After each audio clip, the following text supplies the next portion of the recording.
Y'all know who it is, man. It's the Dolphins D. We already in here. Ready to turn up this year. We gon' get it. To Hard Rock Stadium. We gon' defend. We gon' defend. Homie, this side. And we gon' defend. Let me hear you say, his squad. We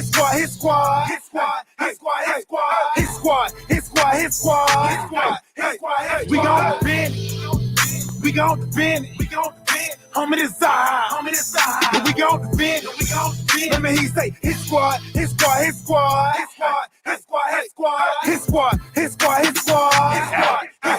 got the whole squad with me now. Train to go. Come play games if you want to. Try to crash eyes, you done took the wrong route. We gon' crash on you like a stunt dude. Check y'all like 1, 2. Tap your head like your uncle. You wanna ride, stay buckle. It get loud down here, get wild down here. Turn the field to a jungle. Never disrespect the squad that's defended by a line. And some beasts on the feast on the opposition. Another line in the back singing to the ER just in case you got through the first line with tripping. But if for some reason it get crazy, I got watchers on the corner for my safety. Everybody here well coached. Change the weather under pressure, stay cool like an AC. Woo! But we still make heat. Woo! Was you trying to play me? We be 3 plus 8 deep, but I'm a fool so low. Can't nothing break me. Be great, only way to do great things. Hit hard, only way to make a statement. Come up in our territory, make a payment. Or be in debt with your neck, gotta play. We gon' defend. Homie, this side. And we gon' defend. Let me hear you say, his squad. We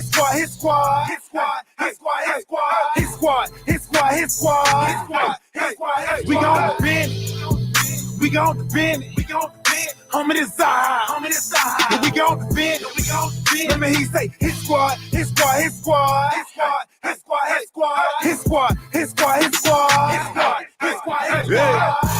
I hit them boys. We throw them toys. That's saying that QB. We them boys. We the realest. We go gorillas. We out here, homie. You gon' feel us. Don't make me come down. In that box. Like I'm red. I knock your socks. Won't play y'all boys. Cause we some bullies. We'll take your cookies. Cause y'all some rookies. I'm in the building. Me and Shot Jones. We do lane. We don't play zone. We play that man. So guard your hands. I see your eyes. You're scared, we man. We gon' defend. Homie, this side. And we gon' defend. Let me hear you say, his squad. We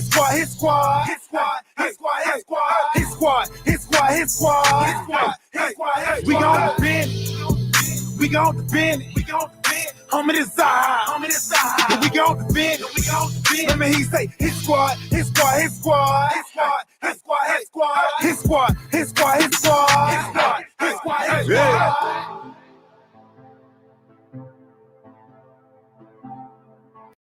Man, y'all been part of the buffet, boys. Shout out Solo D.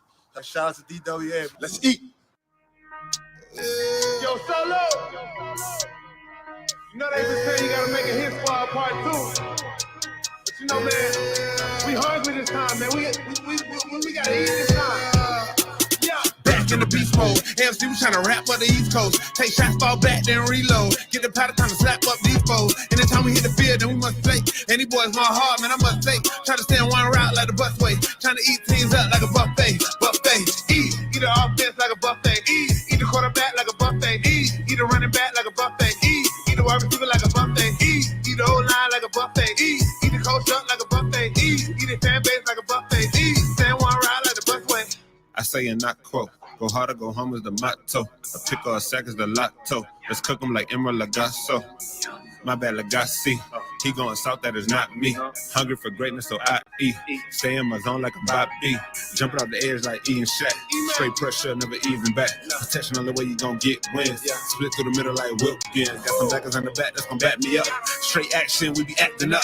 Tell Coach Drop his best plan, but it still get snatched by X-Man. Cause we back in the beast mode. AFC, we tryna rap up the East Coast. Take shots, fall back, then reload. Get the powder time to slap up these foes. Anytime we hit the field, then we must play. And these boys my heart, man, I must say. Try to stay in one route like the busway. Trying to eat teams up like a buffet. Eat the offense like a buffet. Eat the quarterback like a buffet. Eat the running back like a buffet. Eat the wide receiver like a buffet. Eat Eat the whole line like a buffet. Eat the coach up like a buffet. Eat the fan base like a buffet. Eat that one round like a buffet. Eating like a buffet, it be a long day. We ain't gon' play. Yeah, them boys green, no subway. Pick the ball off X and BJ. I don't care about what he and she say. That's nonsense. Check the replay. I work overnight and it's early morning, but I'm turned up cause it's game day. They don't really want it with your boy. O-line really get destroyed. Ex-Patriot, Cal Van Noy. Put him on his butt, hurt hemorrhoids. What's a grown man to a boy? Jam him at the line, dare you to throw it. Discipline coach Brian Flores. Never getting rattled to the boys. Fans better pay attention, need the social distance. I got a witness and you know we blissing, but mind your business. Christian Wilkins on the line of scrimmage. Far from timid, pushing to the limit, rubbing engine. You know we gotta get it, Nick Needle. You know we gonna pick it, Van Ginkle. Take it to the business. Fins up till my life is finished. Say it with my chest cause I'm in it. A lie, no why, I admit it. New era, yeah, I division. A win streak, we just keep on winning.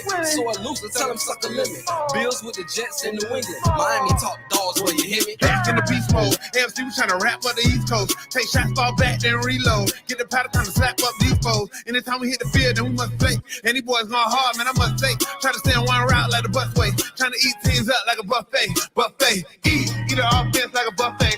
Eat the quarterback like a buffet. Eat the running back like a buffet. Eat the wide receiver like a buffet. Eat the whole line like a buffet. Eat the coach up like a buffet. Eat the fan base like a buffet. Stand one round like the busway.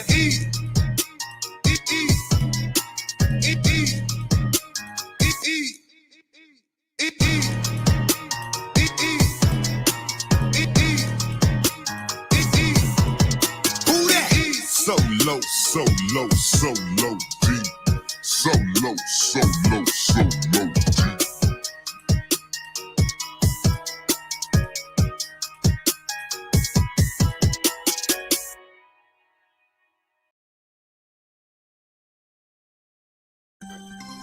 Hey, Solo. What's up? Man, you heard what those Seminoles try to do, man? Nah, man, what they do? They went and got a turnover purse, man. A what? Oh, no, let's get it. FS who? FS who? FS who? FS who? FS who? FS who? We that you? We that you? We that you? We that you? We that you? We that you? FS who? FS who? FS who? FS who? FS who? FS who? We that you? We that you? We that you? We that you? We that you? We that you? Turn over purse. What the hell is y'all doing? Trying to copy that you swag, now the whole thing they got ruined. No, it ain't Louis, no, it ain't Coach, no, it ain't Gucci, no, it ain't Coach. Give me that swag, you know it ain't yours. These Coach Wizards don't do it no more. We rocking $100,000 chain, straight from AJ. World love to hate us, we ain't tripping. It's the Kane way. Orange and green everywhere you see it. That's that Kane game. We family, but you won't understand it, cause it's the Kane thing. They say Solo, please go get them, so I got them. I say copy that. Losing all their juice, I think they wish they had Bobby back. We don't feel no spigot, reevaluate your info. We gon' beat them when we see them, then we roll out like Jimbo. 5 rings to 3 rings, y'all won't never pass that. In the name of James Winston, we gon' crack y'all like crab legs. Wide left or wide right, Seminoles ain't my type. We see y'all ain't no plan. Say this to them nose fans. FS who? FS who? FS who? FS who? FS who? FS who? We that you? We that you? We that you? We that you? We that you? We that you? FS who? FS who? FS who? FS who? FS who? FS who? We that you? We that you? We that you? We that you? We that you? We that you? Who that? So low, so low, so low, deep. So low, so low, so low, deep. Hit some canes over here. Hit some canes over here.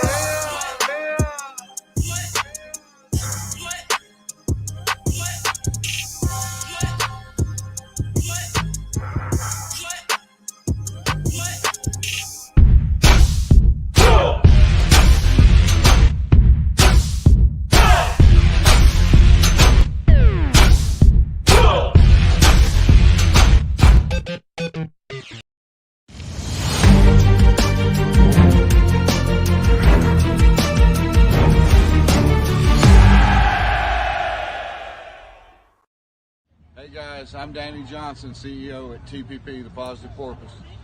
I'm Jason Miller from Fins Up SoCal Fan Club. I'm Scott Howell from Atlanta Dolphin Club. Mark Angelo, NorCal Dolphin Club. You're listening to Clock Blockers, Miami fans' #1 morning show.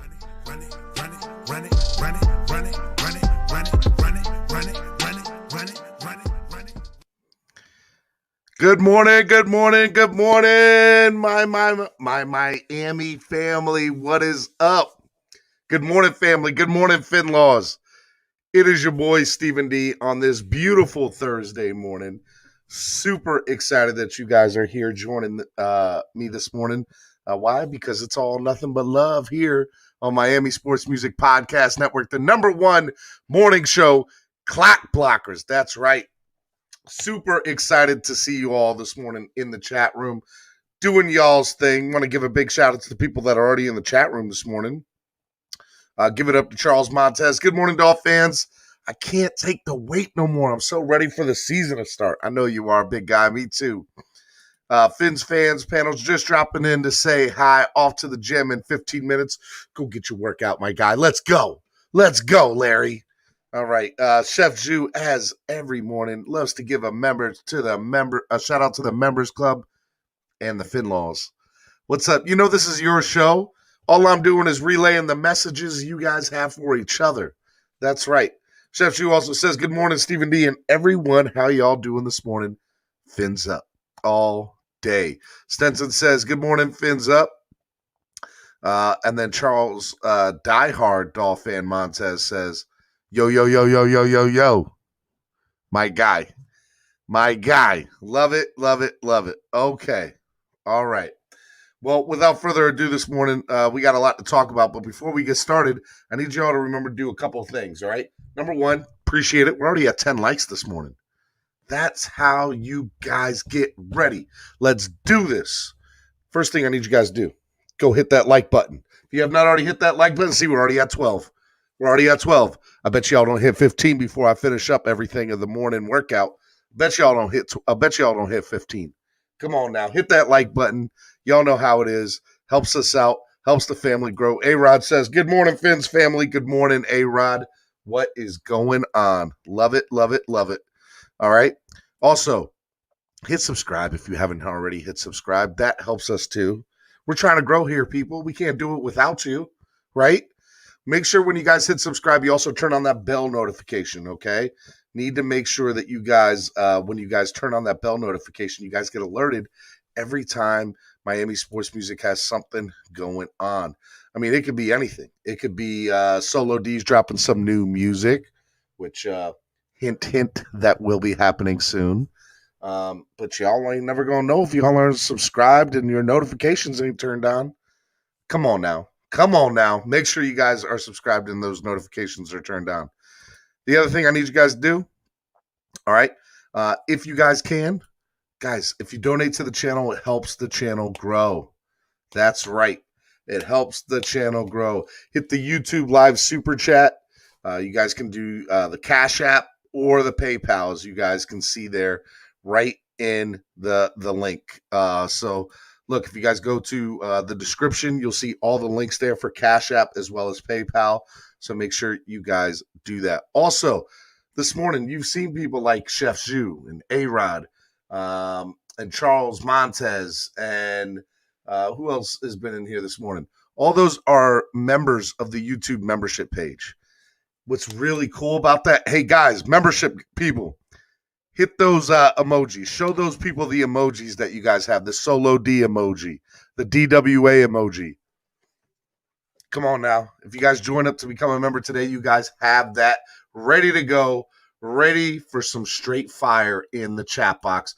Look, there's a million other exclusive perks that you guys get as well. Shout out to Jason Miller. Good morning, Jason. Look, if you guys can donate, it helps the channel grow. But if you guys become members, it helps us know that, hey, you're here for the long haul, and we got a lot of stuff going on. Look at Jason Miller in the box hitting all the emojis. DWA, CWA, certified Miami Sports Music, and not only that, the Honorable Solo D. All right. Hey, couple more little housekeeping gifts before we get to going. I told you about donating, right? Well, every day we like to have goals here because we try to set goals. There's no way to succeed in life without hitting that goal. Guys, 13 likes, by the way. Today's goal during the live stream, 100 likes. Let's get to 100 likes. We're already at 13. Why can't we hit 100 in an hour and a half? Let's go. All right, now, I set the goal high for the donation bar today, and I'll tell you why in a minute.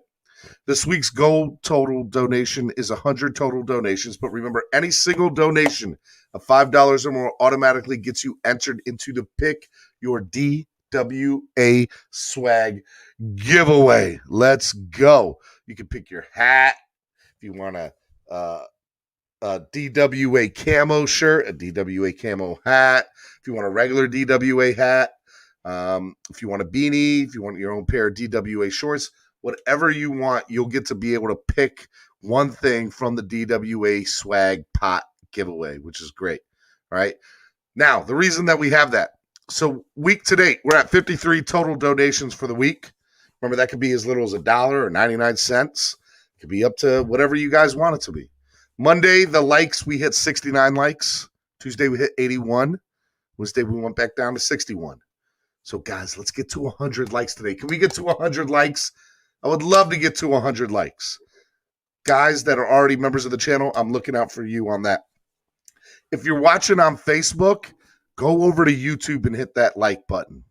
You can come back to Facebook if you want, but go do that. Guys, also, I'm also on Twitch. I haven't told you guys that yet, but Twitch is at StephenDSKPL. You see that right there below? At StephenDSKPL. You can find me on Twitch. And the reason why that's important is I'm still learning the whole Twitch thing. But somebody told me that you can close up the Twitch and the player still runs. So if you're at work, I know sometimes when you watch on YouTube, that doesn't always help. So make sure you guys go check out Twitch. Let's start to grow that channel too, at StephenDSKPL. All right. All right. Today's topic is going to be your thoughts on the importance of joint practices. That's right. Make sure you go follow me on social media at StephenDSKPL. Spread kindness, positivity, and love. Guys, use the hashtags that are here too. Okay. At Dolphin Chat, at hashtag clock blockers. That's right. When you guys use those hashtags, it helps me know that you guys are trying to talk about whatever the topic of the day is. If you guys use that on social media, it helps me interact with you on there too. So guys, use the hashtags. Hashtag Dolphin Chat, hashtag clock blockers. I want to know your thoughts on the importance of joint practices today. That's what we're going to talk about. That's what we're going to spend a majority on the show on. Today is your day, guys. So look, when you guys come on, I'm interested in hearing what you guys have to say. So this morning is all about you, the fans. I don't have any guests on this morning. What I have this morning is you guys. So this morning, I'm going to put in the chat link right now, right here. You already know the StreamYard link for you to come on and be a guest on the show today. I want you guys to come on and tell me your thoughts. You guys can pick the topic if you guys want to talk about, whatever that may be. So make sure you guys hit that like button, share. You know all the above. You know how we do it. And without further ado, man, let's get this party started.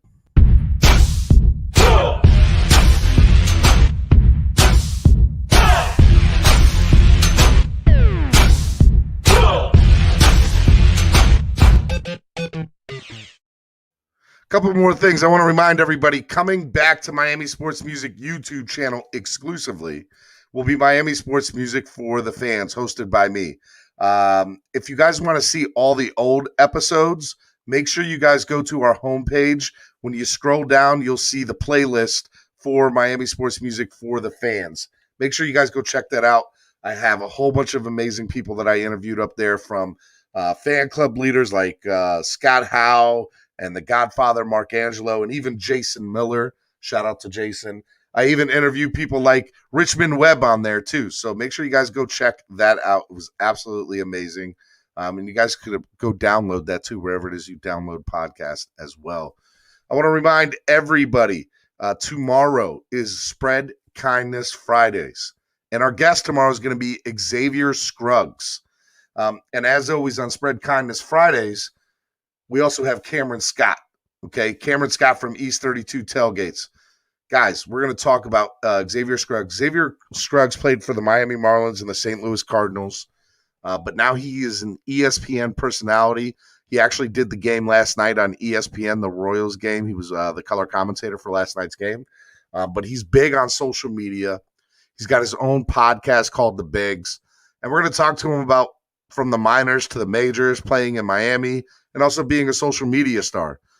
He is also the club representative for the St. Louis Cardinals for the diversity, equity, and inclusion thing that the Major League Baseball is trying to promote and be about. So we're going to talk to him a little bit about that too. And obviously, man, we're all about Miami, so we got to talk Miami Marlins, baby. So we're going to talk some Marlins baseball too. So make sure you guys check that out tomorrow morning. That's going to be a lot of fun. We're going to talk about Major League Baseball and what they need to do to pull their act together so that they start representing to the younger and catering to the younger fans. So that'll be an exciting. Make sure you guys check that out. Also, I got a big surprise for you on Monday. Brian Maxwell. That's right. Brian Maxwell just fought Chad Ochocinco at the Hard Rock. So we're going to talk with him on Monday morning. And he's going to be on with us for a good hour. We're going to talk UFC. We're going to talk boxing. We're going to talk bare knuckle boxing, bare knuckle fighting, MMA, and so much more. And my guest co-host that day, none other than the great, the man, the myth, the legend himself, will be Mr. Alex Dunno, Miami sports radio personality. Super excited to have Alex as the co-host that day. Alex is a big fighting fan. And so when I found out I was having Brian on, I called Alex up. I was like, hey, man, would you like to co-host with me? So Alex is going to show up a little bit after 9, but Brian should get on right at 9. So that'll be a great show on Monday. Don't forget to check that out. And then starting next week on Wednesday, I'm going on vacation, guys. I need you guys to know that. I am straight up going on vacation. And you know what's going to happen? This man right here is going to take over Clock Blockers for a week and a half. That's right. I'm talking about TD Fins Talk. Big shout out to TD Fins Talk for doing this while I'm going on vacation. I didn't want to leave you guys hanging without a show in the morning. I didn't think that was fair to you, fair to me, fair to anybody. I wouldn't have felt right.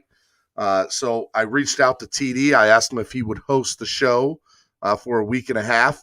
And TD has been gracious enough to give up his time and obviously hang out with you guys every morning from the 16th to the 25th. So he'll be on at 8:30 a.m. every day, weekday, while I am gone. And so I am super excited about TD Fins Talk taking over Clock Blockers for a week and a half. So, guys, make sure you guys go support the homie, okay? Make sure while I am gone on vacation that you're showing that man just as much love as you guys show me. We definitely want to make that a thing and take that over. So I am super excited about TD being able to take over Clock Blockers from the 16th to the 25th live on Miami Sports Music YouTube every weekday at 8:30 a.m. Big shout out to him. All right, let's get into it.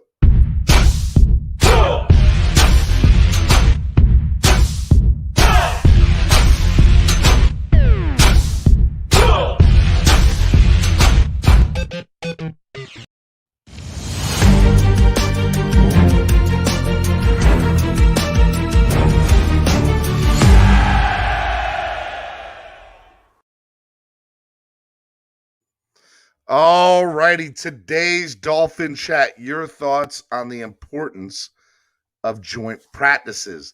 So it was just announced this week that the Miami Dolphins will be doing joint practices this week with the Atlanta Falcons. They'll be hosting that before the preseason game. And I have to tell you, I think this is so huge, and I wanted to bring this up as a topic this morning, and you guys, again, can pick whatever topic you guys want to talk about. Just obviously use the hashtag Dolphin Chat, hashtag Clock Blockers. So it's going to be awesome. But what I want to talk to you about is, all right, you have to realize something, guys. There's only 3 preseason games. Only 3, right? And so if there's only 3 preseason games this year, what I need you guys to realize is that we're still adding an extra game on the schedule, and we still only have a 53-man roster.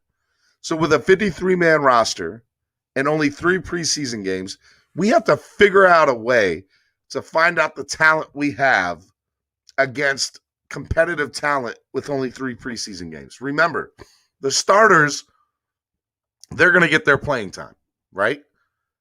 So normally what happens in a 4 preseason game is this. Preseason game number 1 is you have the starters will play a series, maybe 2. Preseason game number 2, what will end up happening is the starters will play for a quarter, maybe 2 or 3 series. Preseason game number 3, the starters will play into the third quarter, and preseason game number 4, they don't play at all. Well, what happens now with 3 preseason games? I'm not exactly sure, but here are what I think is going to happen. What I think is going to happen is you're going to see 1 quarter, 2 quarters, 1 quarter. That's what I think you're going to see in preseason. I could be totally wrong about that.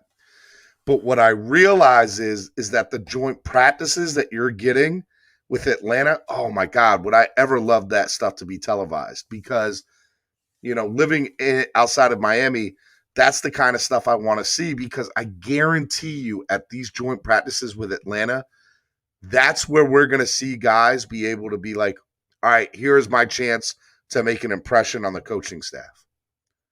Don't think that they won't. That is going to be such a huge thing that week of joint practices with Atlanta. Guys are going to be able to have an opportunity to step up against some competitive competition that's not their teammates and be able to make the squad based on that. There will be at least one person, if not more, to make the squad because of that joint practice. Guaranteed. Guaranteed that will happen. And so when I'm looking at that, I have to think that, okay, maybe that extra wide receiver slot. Is there going to be 8 wide receivers? Is there going to be 7? Is there going to be 6? Right? So who knows about that? What's going to happen with Michael Dieter or Matt Skura? Or is somebody else going to come in and play center that we don't know about? We haven't even thought about yet. What's going to happen with Jared Dokes? Is Jared Dokes automatically going to become the number 2 running back? Or Salvon Ahmed going to be the guy? Who knows? But I guarantee you these joint practices are big for all of those people. Okay? They're going to be big for all of them. You got to realize the secondary is pretty backed up too. Is there somebody that's on this secondary that's, in that pack that might not make this team? Because this is a pretty stacked roster, guys. Let's be honest and call a spade a spade. There is going to be somebody on this roster that played for us, that played a significant role for us in the last couple of seasons, that is not going to make this team. Jakeem Grant. All right. There's a whole bunch of people. What's up with Albert Wilson? Alan Hearns. All these guys are going to get reps. But in these joint practices, they're going to play such a huge role. Here's another thing, too. Let's see Tua in some action. What is Tua going to look like? That's all more reps in competitive situations for Tua to step up. Remember, guys, Tua did not have an offseason last year. He didn't. Hit that like button, 16 likes. He did not have one. I want to know your thoughts. Hit the hashtag Dolphin Chat, hashtag Clock Blockers. If you guys want to, I'd love to hear what your thoughts are. I also put in the chat earlier a link to the StreamYard for you to get on with me. I want to talk to you. Tell me your thoughts. What do you guys have going on? So I'm interested to know your thoughts on that. The other thing is, do you guys have anything else you guys want to talk about from a standpoint of the Miami Dolphins? But I just think this was something that wasn't touched on enough. And I wanted to talk about it because I think it's going to play such a huge factor in this roster this year. And so it'll be very interesting to see what the Miami Dolphins do with these joint practices with the Atlanta Falcons. All right, so while I'm waiting for you guys to put your stuff in for the Dolphin Chat, because I want to hear your responses. If you guys have a question, you guys can use the Dolphin Chat for that too. So make sure you guys put in your questions. I'll answer anything you guys have this morning. This morning is your show. So whatever you guys want, it's up to you. We're on till 10 a.m. Remember, if we hit our goals, okay, 100 likes, 30 donations for the day. If we hit that goal by 10 a.m., we'll stay on for an additional 30 minutes and we'll talk about whatever it is you guys want to talk about this morning. So it definitely will be a lot of fun from that standpoint. All right, guys, let's see here. What do we have this morning?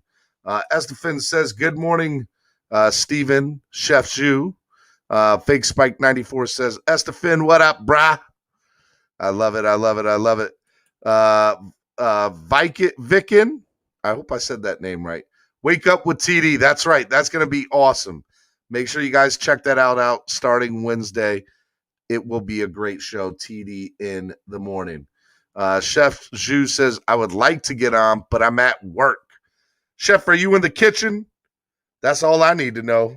I need some breakfast, my guy. Chef Zhu says, good morning, OG Estephen. That's right. Hey, guys, come on. Let's talk about what the topic is this morning. What do you guys think the importance of these joint practices is going to be? Do you think they're going to play a role in this 53-man roster? Is there some particular position where these joint practices are going to make a big difference in or not? So it'll be very interesting to see. Shout out to Flipside Fishing. Same here, Chef Finn. Love it. Estephen says, hit that like button as you come in. Fins up. 16 likes. Come on, guys. Let's go. It's a Thursday morning. I know we're all tired this morning. I know I am. I've stayed up late last night trying to make sure we didn't have any more hiccups on the program like we did yesterday at the end of Richmond Web. What'd you guys think of the Richmond Web stuff yesterday? Did you guys like it? I thought was really cool yesterday was him telling me this story about the first game and his hands, being flat or coming up. And after the very first game, Richard Dent told him, hey, you're showing your plays. So I thought that was really, really cool that Richard Dent did that. That was such a cool story to hear from Richmond Webb yesterday. I wonder how often stuff like that goes on in the NFL, that a player, especially a veteran like Richard Dent, telling a rookie stuff like that. So it'll be very, very interesting. So I thought that was a really, really cool story. Flip side, joint practices always ramps up the intensity and competition level. Love it. I agree, 100%. Estephen, yeah, the story about his hands. Yes, 100%. Like little stories like that you don't get to hear unless you kind of, it's just something small. But a lot of people don't realize that probably played such a good factor and Richmond Webb's, development.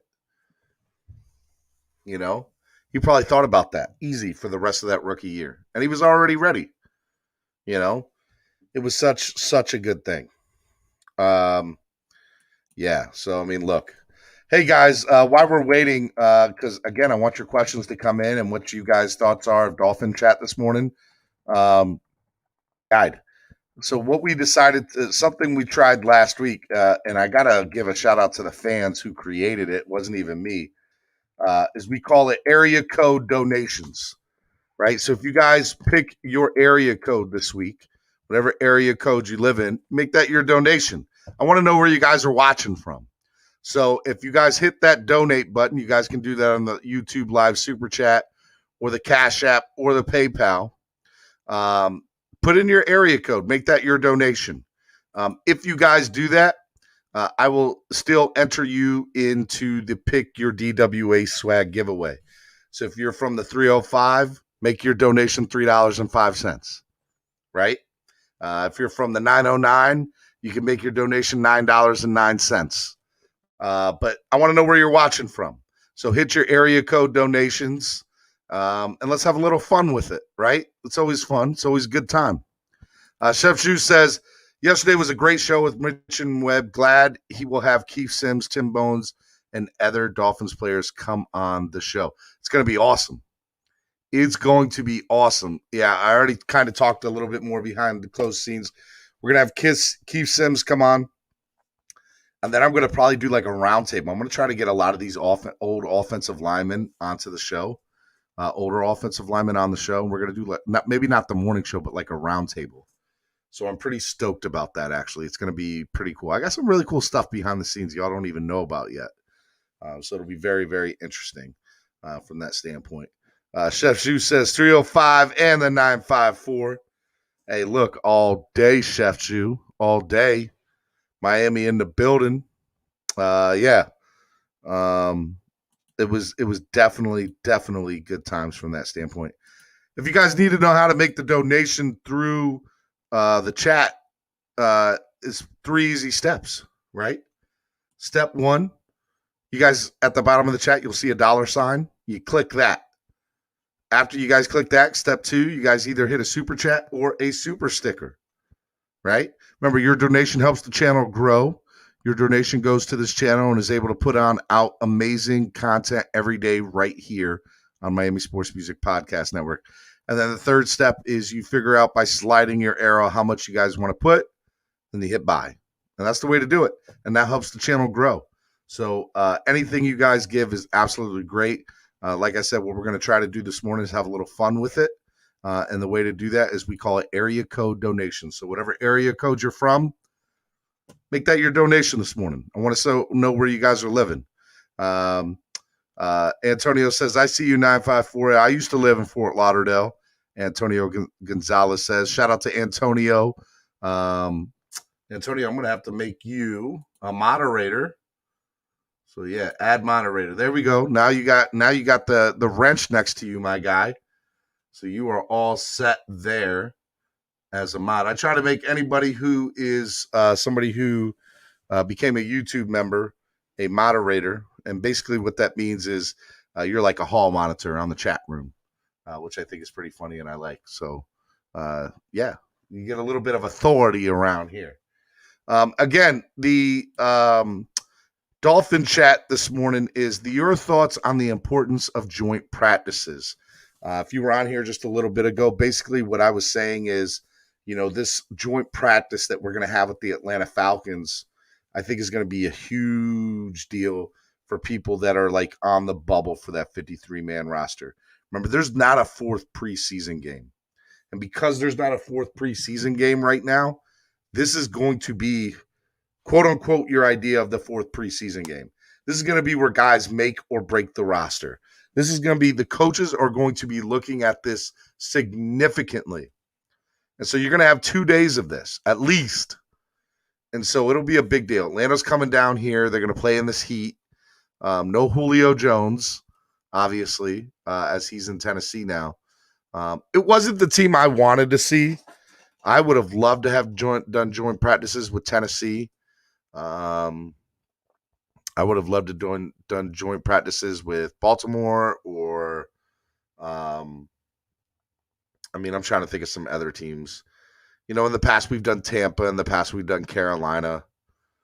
I wouldn't have mind even doing Tampa. I really wouldn't have. They're the defending Super Bowl champions, and if you want to get better, you got to do it against the best competition. So it'll be interesting from that standpoint, although we're playing against them this year. So I guess I understand why we didn't do it. But I would have loved to see a better team other than Atlanta. But, hey, it's competition. That's not us. And at the end of the day, I'm sure, Atlanta's an NFL team, right? So they got, the competition they're going to give us is still going to be good enough to determine talent, which is what I need the Dolphins coaches to figure out. Are we keeping 7 players at wide receiver? Are we keeping 8? What's going to happen there?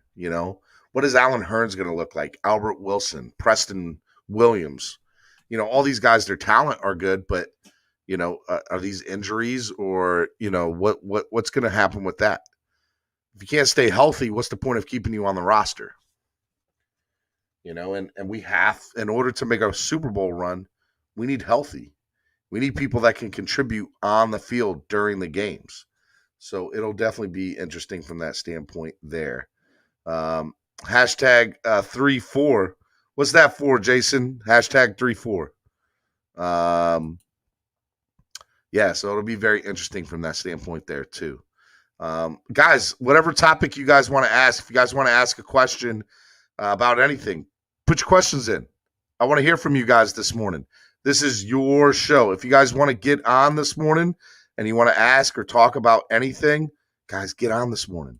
All right? So it'll be definitely interesting to do that. So you guys, I put the StreamYard link in, and it'll definitely be doing it. Antonio Gonzalez Jr. says, shout out to you, homie. Keep up the good content, brother. 956. 956. Where's 956 at? See, now I got to look it up. 956. Area code is, oh, you in Texas, my guy. You are in Texas. You're at the bottom of Texas, huh? That's right. We're doing area code donation. So whatever your donation is, that's the area code that you are from. So, yeah, shout out to you. 956, bottom of Texas. Let's see here. Where is it exactly at? Oh, so you're in Laredo. Wait, you're right there on the Mexican border there, man. Laredo, Texas. Love it, love it, love it, man. See, all right, that's awesome, guys. So when you guys do the donation, put your area code in. It's awesome. Jason Miller from the 909. Well, we already up. No, my man Jason's from SoCal, Southern California, in the building. 909. Let's see who's in the 909. 909 area code is. We got Sam Bernardino. That's right. Sam Bernardino's in the building with the 909 area code. Yeah. Shout out to Jason with the 909 and the 95 and the 956. Antonio. Where else are you guys from, man? I want to see this thing. If you guys hit the donation tab this morning and you guys do your whatchamacallit, your area code, make that your donation this morning. Even if you're in the 305, whatever it is. Cat for Life. Yo, Stevie D never got the shorts and Esther never got his hats. Your thoughts on post office excuse before you talk about more donations. Cat for Life, I've been waiting for you to come on to the show. First of all, man, I missed you. Second of all, literally was waiting for everybody. And if you ask Marcus J, who's not on this morning, I was asking him for because I wanted to send everything out. So Solo's got the list. Solo is going to be putting it out today or tomorrow. And I should have tracking numbers for you guys hopefully tomorrow. So be on the lookout for that, Cat for Life. I got you, man. Call me out. I want the smoke. They're coming, bro. They are definitely coming. I didn't forget about you, but I did miss you, Cap for Life. I really did. I haven't seen you in a few days, man. All right. Got to bring out my main man, Estephen. Estephen, where'd you go? You dropped right off as soon as you got on. Let's see here. All right, there we go.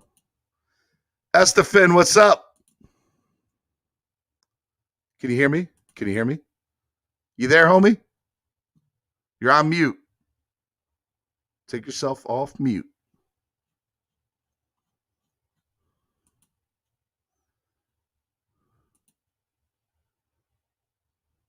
You there, Estephen?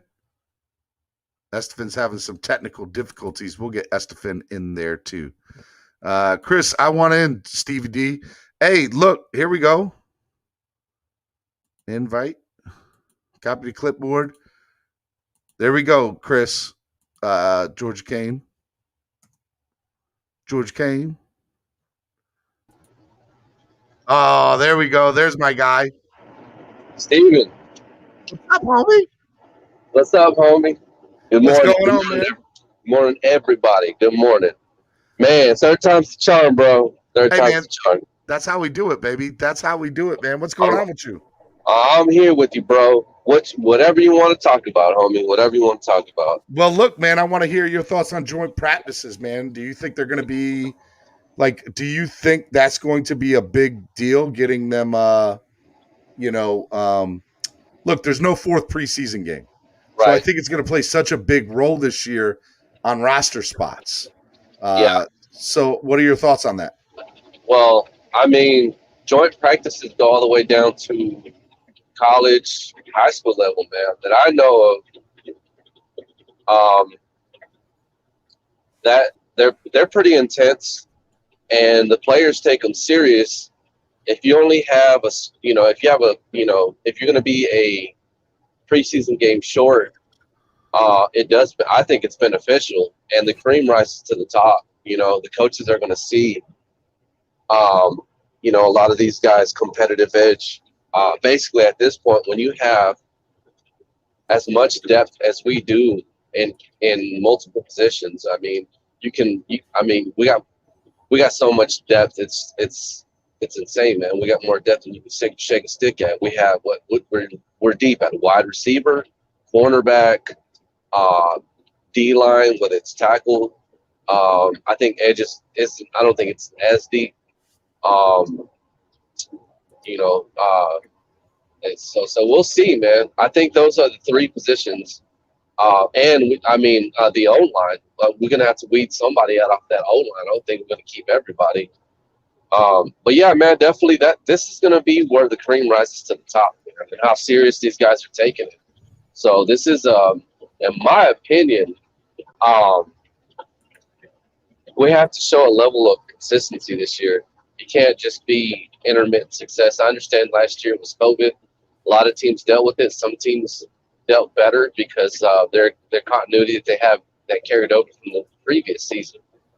But with us, we came from a crap season. We only had like 5 wins. Our record got better, but the inconsistencies of our offense was, and lack of run game was the story of that team last year. So I agree. I'm gonna go ahead and say that's going to be the story of this season, whether we can get that run game going and get these guys in the O line to play a little bit more. Get them to raise their level of play a little bit more, man. So, dude, I think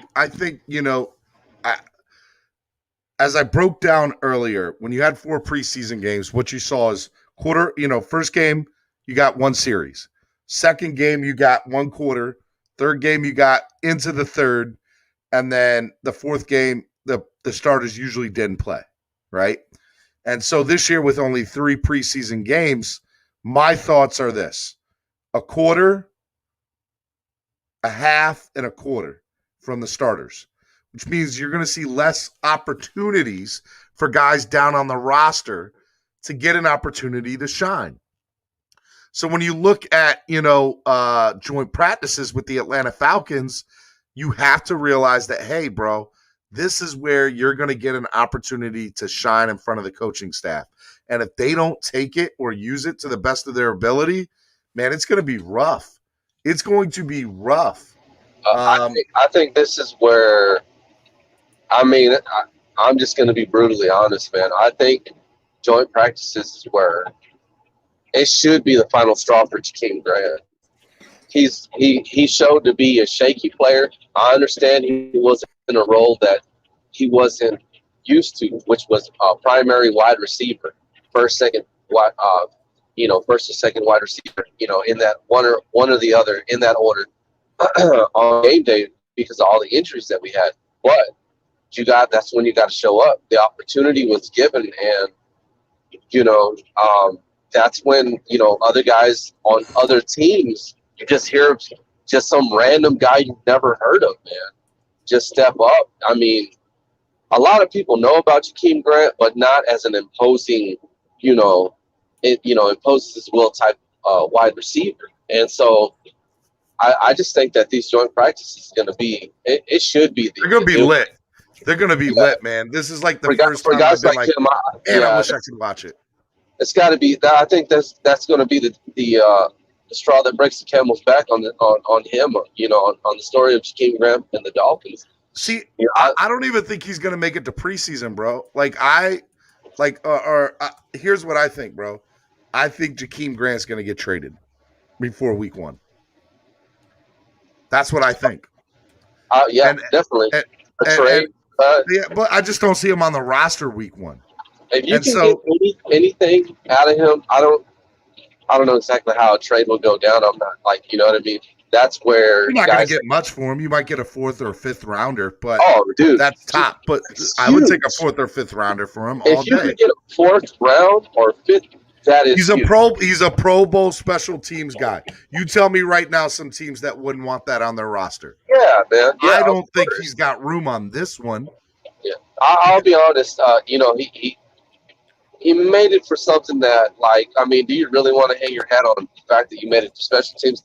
But other teams, they might value that. My only thing is, I just go by what I saw with my eyes, man. And there was a level of inconsistency and shakiness in his play on special teams and as a wide receiver.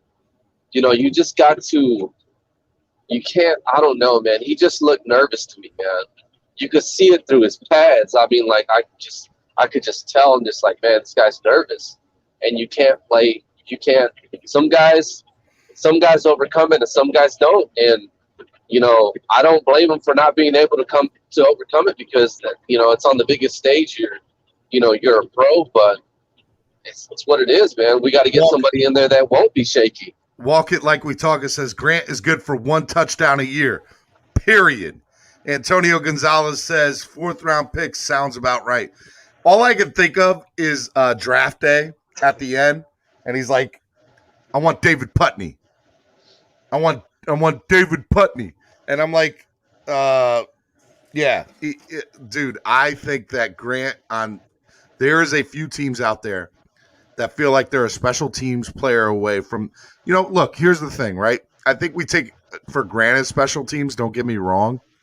Because not everybody can be David Hall, Dante Hall.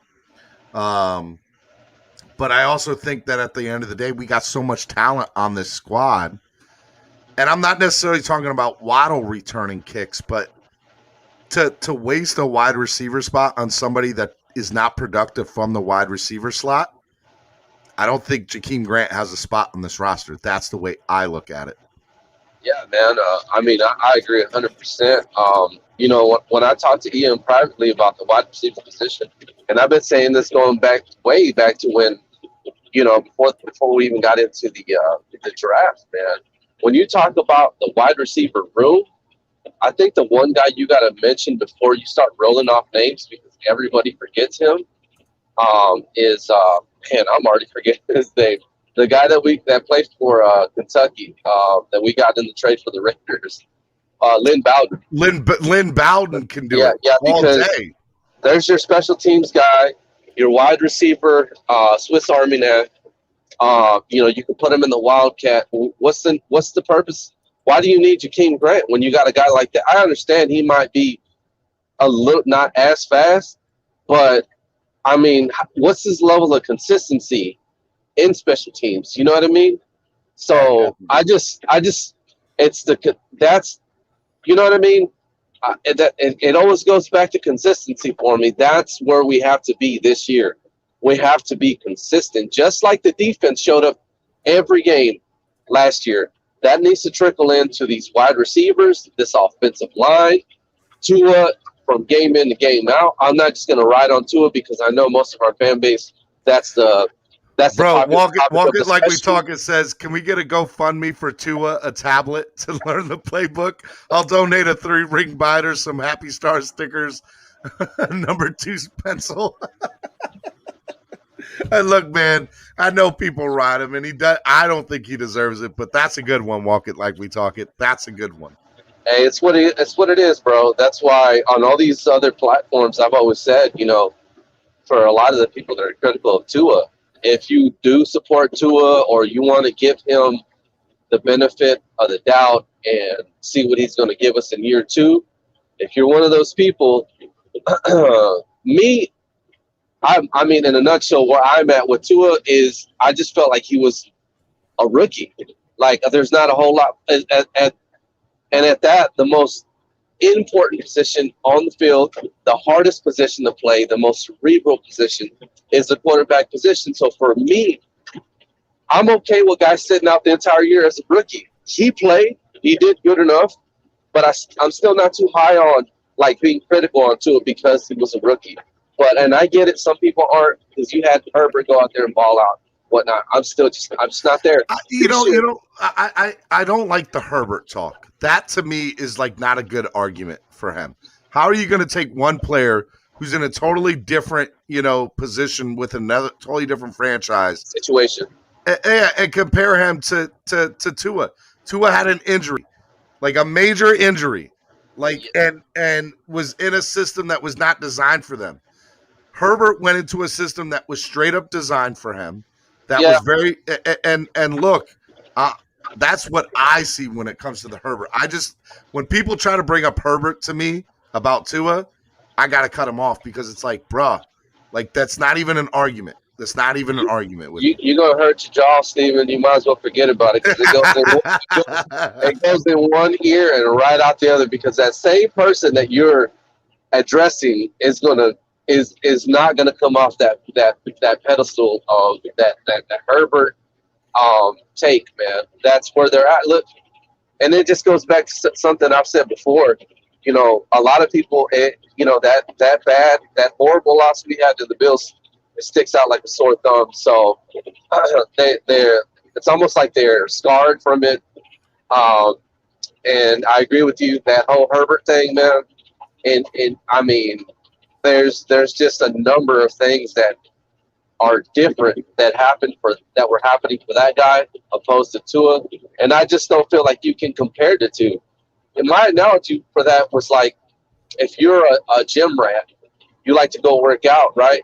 But you have a muscle injury, you pull something, maybe it's a chest muscle, you like doing chest, leg muscle. You can't go into the gym thinking, well, damn, look at that guy over there, he's squatting 450. That's what I do. But everybody sees me over here, I can't even do a squat. But you're gonna go over there and throw weight on anyways and make your injury worse just because you want to show people that you can compete at that level. No, that's not what it was about with Tua. With Tua, it was about baby steps this year, and it wasn't about rushing. And so it wasn't about rushing him. But that's my opinion. That's not how I feel like it was 100% addressed through the organization. Man, I just gotta say, shout out to Reason and them guys on Finn's side and the panel they had last night, because they kind of went over that too. I know, man. I ain't gonna lie, I was a little jealous seeing all those great guys. No, it was a great panel last night. I listened for 40 minutes. I listened to some of it, and they made a good point of and me and him have talked about some of this privately, about like the potential. I'm sorry, the possibility of there being a rush onto it to get out there from the office, and it wasn't really like a flow decision. If that's the case, man, I'm not. Could there be a track record of this now? Because you got a track record of what? Of guys going out there when they're injured and not healing up properly, man. I think that happens all the time in the NFL, though. I don't think that's just something that's practiced on the Dolphins. I just think that's players' mentality, man. Like that's still a mentality here. Like if you're gonna be hurt playing the game, and so the question then comes into play is, are you hurting yourself by playing and hurting yourself more, or are they just bumps and bruises? Right. And we don't know that. That's what the trainers and all these specialists are for. But I don't really like hearing that Waddle's limping as well. Is there really like a need to push this guy to, he's your 6th overall pick? Apparently, there's some people that believe that maybe Tua got pushed out there. I don't know. In my opinion, I've said it before, I don't think Tua was 100% healthy last year. He just didn't look at his he didn't have flexibility. It just didn't look like he was as mobile as he usually would be. But, hey, that's just me. You know what I mean? That's my opinion. That's what I evaluated. Not everybody is going to have – there's going to be difference in opinions. Yeah, well, like Walk It Like We Talk It and Cap for Life are in here. Shout out to both of you guys. Get your butt up here, Cap for Life. What are you doing? Hi, man. I'm calling you out right now. I dare you. Sink or swim is basically what they're saying, and I disagree with that. I disagree. I don't think here's the thing, guys. We're still in the 3rd year of a rebuild. You call it what you want. We have overexceeded expectations, but we are so much further along than most teams are after 2 years of a rebuild. And so you look at that, and my thing is you're looking at that, and it's like, all right, sink or swim. Nah, man, it's not sink or swim. I just want to see a major improvement from last year to this year. And so to me, the improvement is this, right? To me, the improvement is you make the playoffs, not as the last wild card team either, by the way. You make the playoffs, and you win a playoff game. You win a playoff game, to me, you are already ahead of schedule, and no matter what happens at that point, it's a successful season, and we can build on that for the following year. But that's what needs to happen this year. Has to win at least one playoff game. I'm gonna hold my.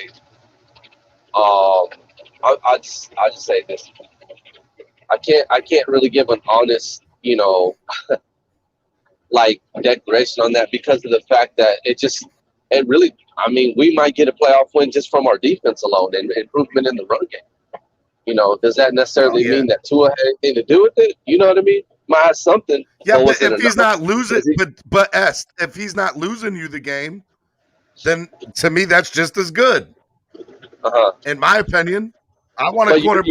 You're still going to have the rebuttals, and if it wasn't, look, plain and simple with Tua, if you just remove every piece of the offense, wide receivers, running backs, if you just take those guys out of the equation and just focus on Tua after a playoff victory, you got to ask yourself, did this guy improve? Was he consistent? You know what I mean? Did he raise his level of play? Did he know the freaking playbook? Stuff like that. Because if you have doubt about that still, even if you make a run, and let's just say, I was saying yesterday, there's a timetable on these guys that want trades like Aaron Rodgers and Deshaun. If things clear up with him with his off the field issues, there's a window to be able to bring those guys in. There were rumors last night that stirring up on social media that the Denver Broncos are making a run at Watson. See, that's what I'm saying. You have competition for other teams. If you even have a doubt that Tua's the guy after maybe a season like that, even if you get, but I don't think they do have doubts. That's why they went all in on him, Esther. I don't think that they do have doubts. I'm not saying I don't. I'm not saying that I don't, but I'm not saying I don't think our coaching staff does. Our coaching staff, Esther, went and decided, okay, we're going to do a 2 offensive coordinator system that is designed to be promote the strengths of Tua Tagovailoa. We're going to go out with our first draft pick and get a guy who's already got rapport with him.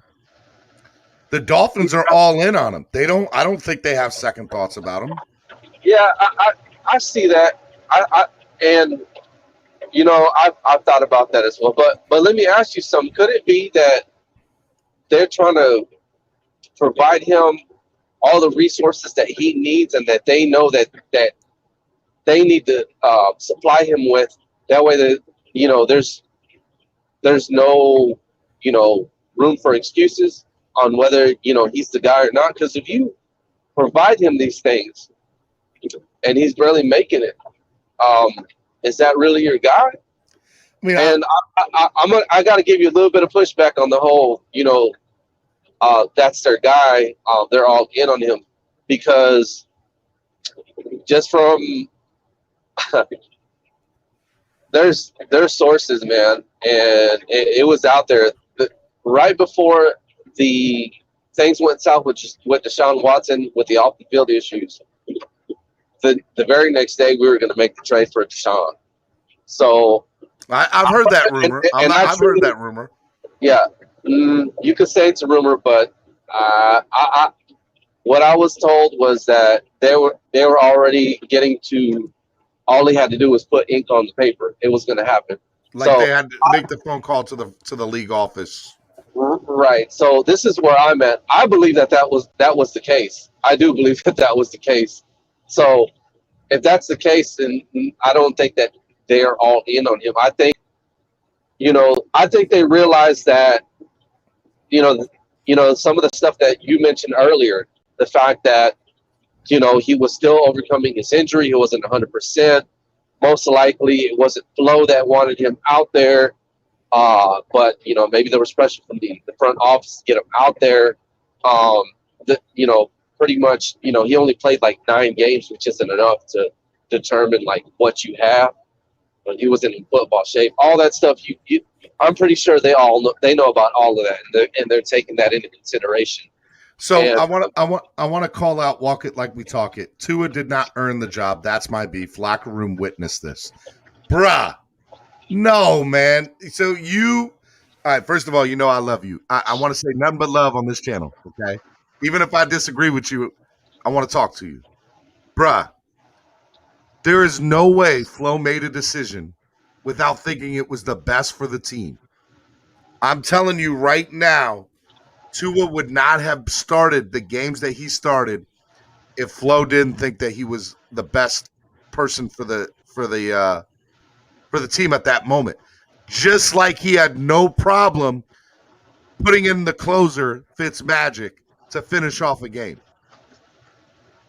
That's why. So why put him in when Fitz was coming on a winning streak? Because he was making strides in practice that he saw in the things. Just because you win a game doesn't mean there's areas of opportunity for improvement. You know that. And so you look at that, and so that's kind of where that is. And so I think that at the end of the day, Flo's making the decision that's best for the team in the moment. And so that's where you're at, Walk It Like We Talk It, 100%, in my opinion. Stephen, your thoughts? Well, when somebody makes a comment like that, I remember what was happening around that time. And if everybody can recall, our offense was intermittently successful. They weren't like Fitz had moments, but it was sputtering. And then when we did look decent, we weren't putting it together in the second half. And I think where we were at was the defense was starting to come around. And I think what happened was they were just like they saw enough from Tua in practice to say, well, let's go ahead and see if he can provide us a spark or something different. Let's see what he does in a pressure situation. Basically, what they did with Tua was he was either going to sink or swim, and they felt that he, even at 60%, they were going to see if they could get anything out of him. And I mean, it's at this point, it had to have been a collective decision between Flo, his coaching staff, and the office, including Greer and Ross. Ross had nothing to do with him being on the field. I hear you, and I hear Antonio. No way in hell Flo's decision was swayed by Ross. I promise you that's not happening here. You guys call it what you want. And then Walk It Like We Talk It. If Tua knows 40% of the playbook and Fitz knows 100%, Brock, come on. Fitz knew 100% of a Chan Gailey playbook. Hashtag, when was the last time Gailey did anything in the NFL that was productive? Don't worry, I'll wait. I want the heat this morning, guys. There's no way in hell that Stephen Ross is I would have to say that I can't go that hard to paint like you on that, because it is up to Flo whether we win or lose.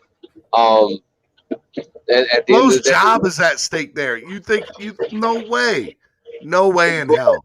But there's got to be some degree of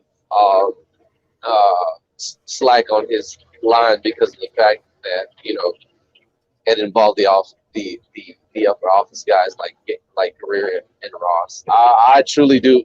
I'm sorry, man. I can't agree with you, man. That's all right. You don't have to. That's not what this channel's for. Disagree with me. I just go back to some of the stuff that I've mentioned prior and had conversations about on other, and brought up on other platforms well, the fact that it came out that this physical therapist trainer That's what Tua mentioned. He was at 60%. And going on what I was seeing with the fact that, he didn't, there was things going on like him not trusting his offensive line and not climbing the pocket. But when he was in the pocket, there was times where it just like didn't look like Tua in the pocket, like what you normally see him. And it could be, that he was 60%. But that's what I was seeing. It validated what I thought. So if that's what I'm saying, there's nothing wrong with that. Like he's still a rookie in his rookie year. He still had it. Like, come on, man. Like hindsight being 2020, you don't see that.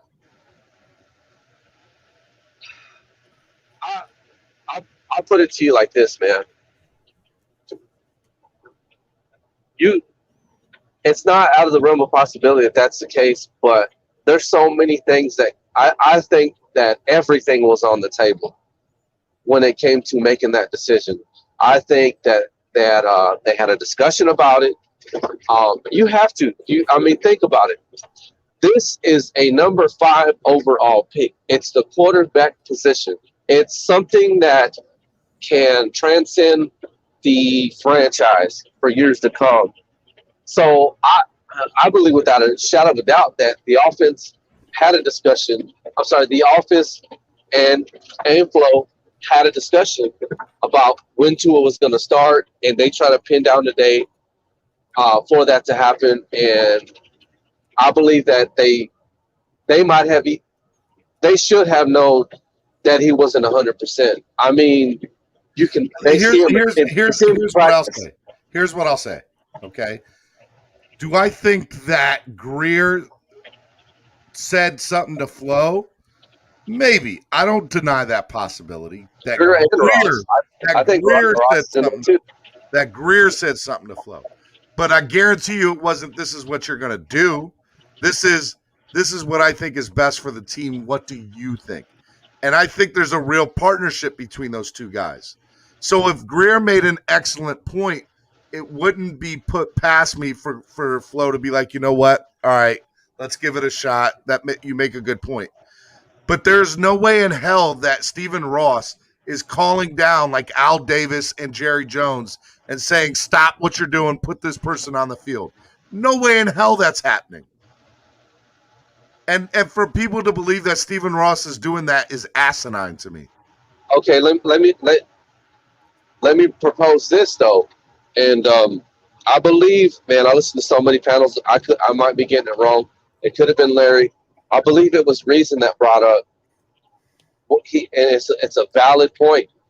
Chan Gailey didn't even know that the quarterback. Remember, Chan. He wasn't involved in the room. He wasn't even in the room. He wasn't involved and didn't know that decision was being made. That is a valid point into saying that the upper office, Stephen Ross, including Greer, had something to do with that. No, Flo did not want Gailey. Gailey came as part of. Flo was not Gailey was not Flo's guy. That's why. I'm not going to say he didn't want him. I'll say this. I think that he was accepting towards him coming because it was just suggested by Fitz to bring him in. 100%. You know what I mean? I don't think he was the guy off the rip, because I was complaining about the offense and lack of production in the second half from like the first 4 or 5 games. I don't know if you remember.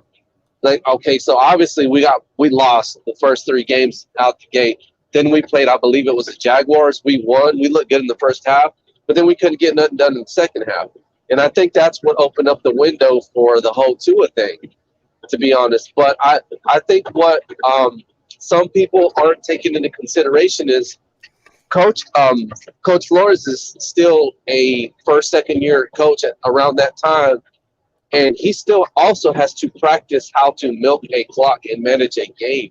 On top of that, there's things that come into play like rhythm of the offense, making sure that, you're getting run plays off. And it's hard to do that when you don't have a run game. And Chan Gailey was not a run game offensive mind. He wasn't. We had we would get really close to 100 yards with one rusher. I think it happened twice with Gaskins, and I believe with Ahmed.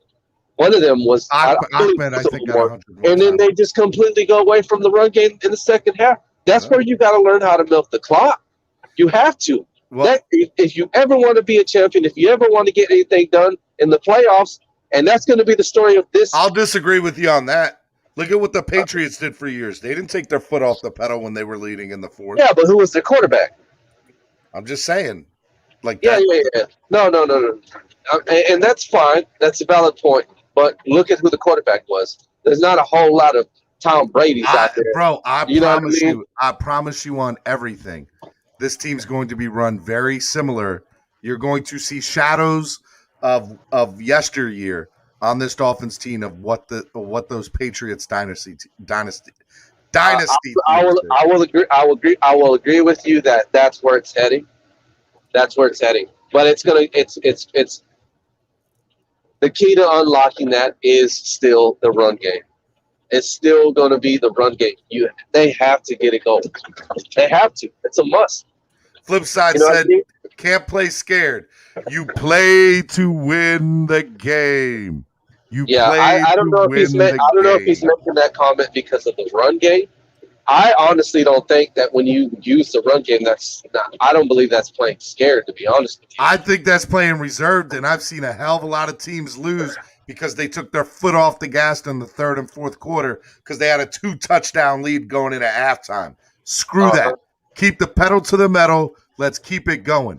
Walk it like we talk it. Guess who led the Dolphins in rushing the year before? Fitz. Oh, but we don't value running back. Bro, you're not I'm just telling you. So when I was on that big panel a few weeks back, all right? Excuse me. When I was on that big panel a few weeks back that had everybody up there, what I want you guys to remember is this, okay? Is that panel had said something that I thought was very interesting that I never thought about. And I have come and I thought about it, and I've even thought about it some more since then. They said, look, if Tua throws the ball 30 to 35 times a game, we're going to win. If he throws the ball 50 to 55 times a game, we're going to lose. Because that means if he's throwing, that means we're down in the fourth and we're trying to come back. And I agreed with that statement after they said that. I was like, you know what? You're probably right. That means we're probably rushing the ball, 35 to 40 times a game. So I thought about it, and I'm even thinking about it now as we're having this conversation, Esta. And I'm like, you know what, though? I don't think that that's the Dolphins' MO. I think Tua's going to throw 40 to 45 times a game. He's going to get 350-plus yards a game and 3+ touchdowns a game. That's what I think he's going to average this year. But what I got at, because I listened to it, that panel, and what I got out of that was they don't value the running back position as far as bringing somebody in because of the fact that they're okay with what we have now. They're okay with it. I don't know if they're okay with it. They tried to go out and get Malcolm Brown. Gaskins and Ahmed. They tried to go out and get what's his face. Remember they put him. They put a waiver in, but they didn't get him. Kerryon Johnson. So I don't think that they are satisfied with the running back situation, but I don't think that they're opposed to what they do have in house. Here's what I say. What was same thing, Stephen? I think that they're okay with what they got, but if they can strike a deal and bring somebody in, they're going to do it in a heartbeat. They would do it. They would do it. So, here's something that's very interesting, right? So all of us, especially guys running YouTube channels, because we were like, oh man, we need some new stuff to talk about, right? As we were like, oh man, wait for the post June 1st cuts. They never came. These post June 1st cuts never freaking came. And so I'm telling you right now, Estefan, there's going to be a few really, really good players getting cut come training camp and preseason. The Dolphins are not done with this roster. I promise you that. I promise you that. And that might hurt us in trying to trade a Jakeem Grant because people are going to wait to see who gets cut before they make a trade. Yeah, I don't understand the strategy on Jakeem, man. I really don't. I think I saw enough from him last year. NorCal, the Godfather, says you can't fix it all in 1 year. I believe they're doing it right. Flipside Fishing says we're running a West Coast offense. They pass first and run to deep defense. Honest, same offense we ran in college. Even had dual offensive coordinators.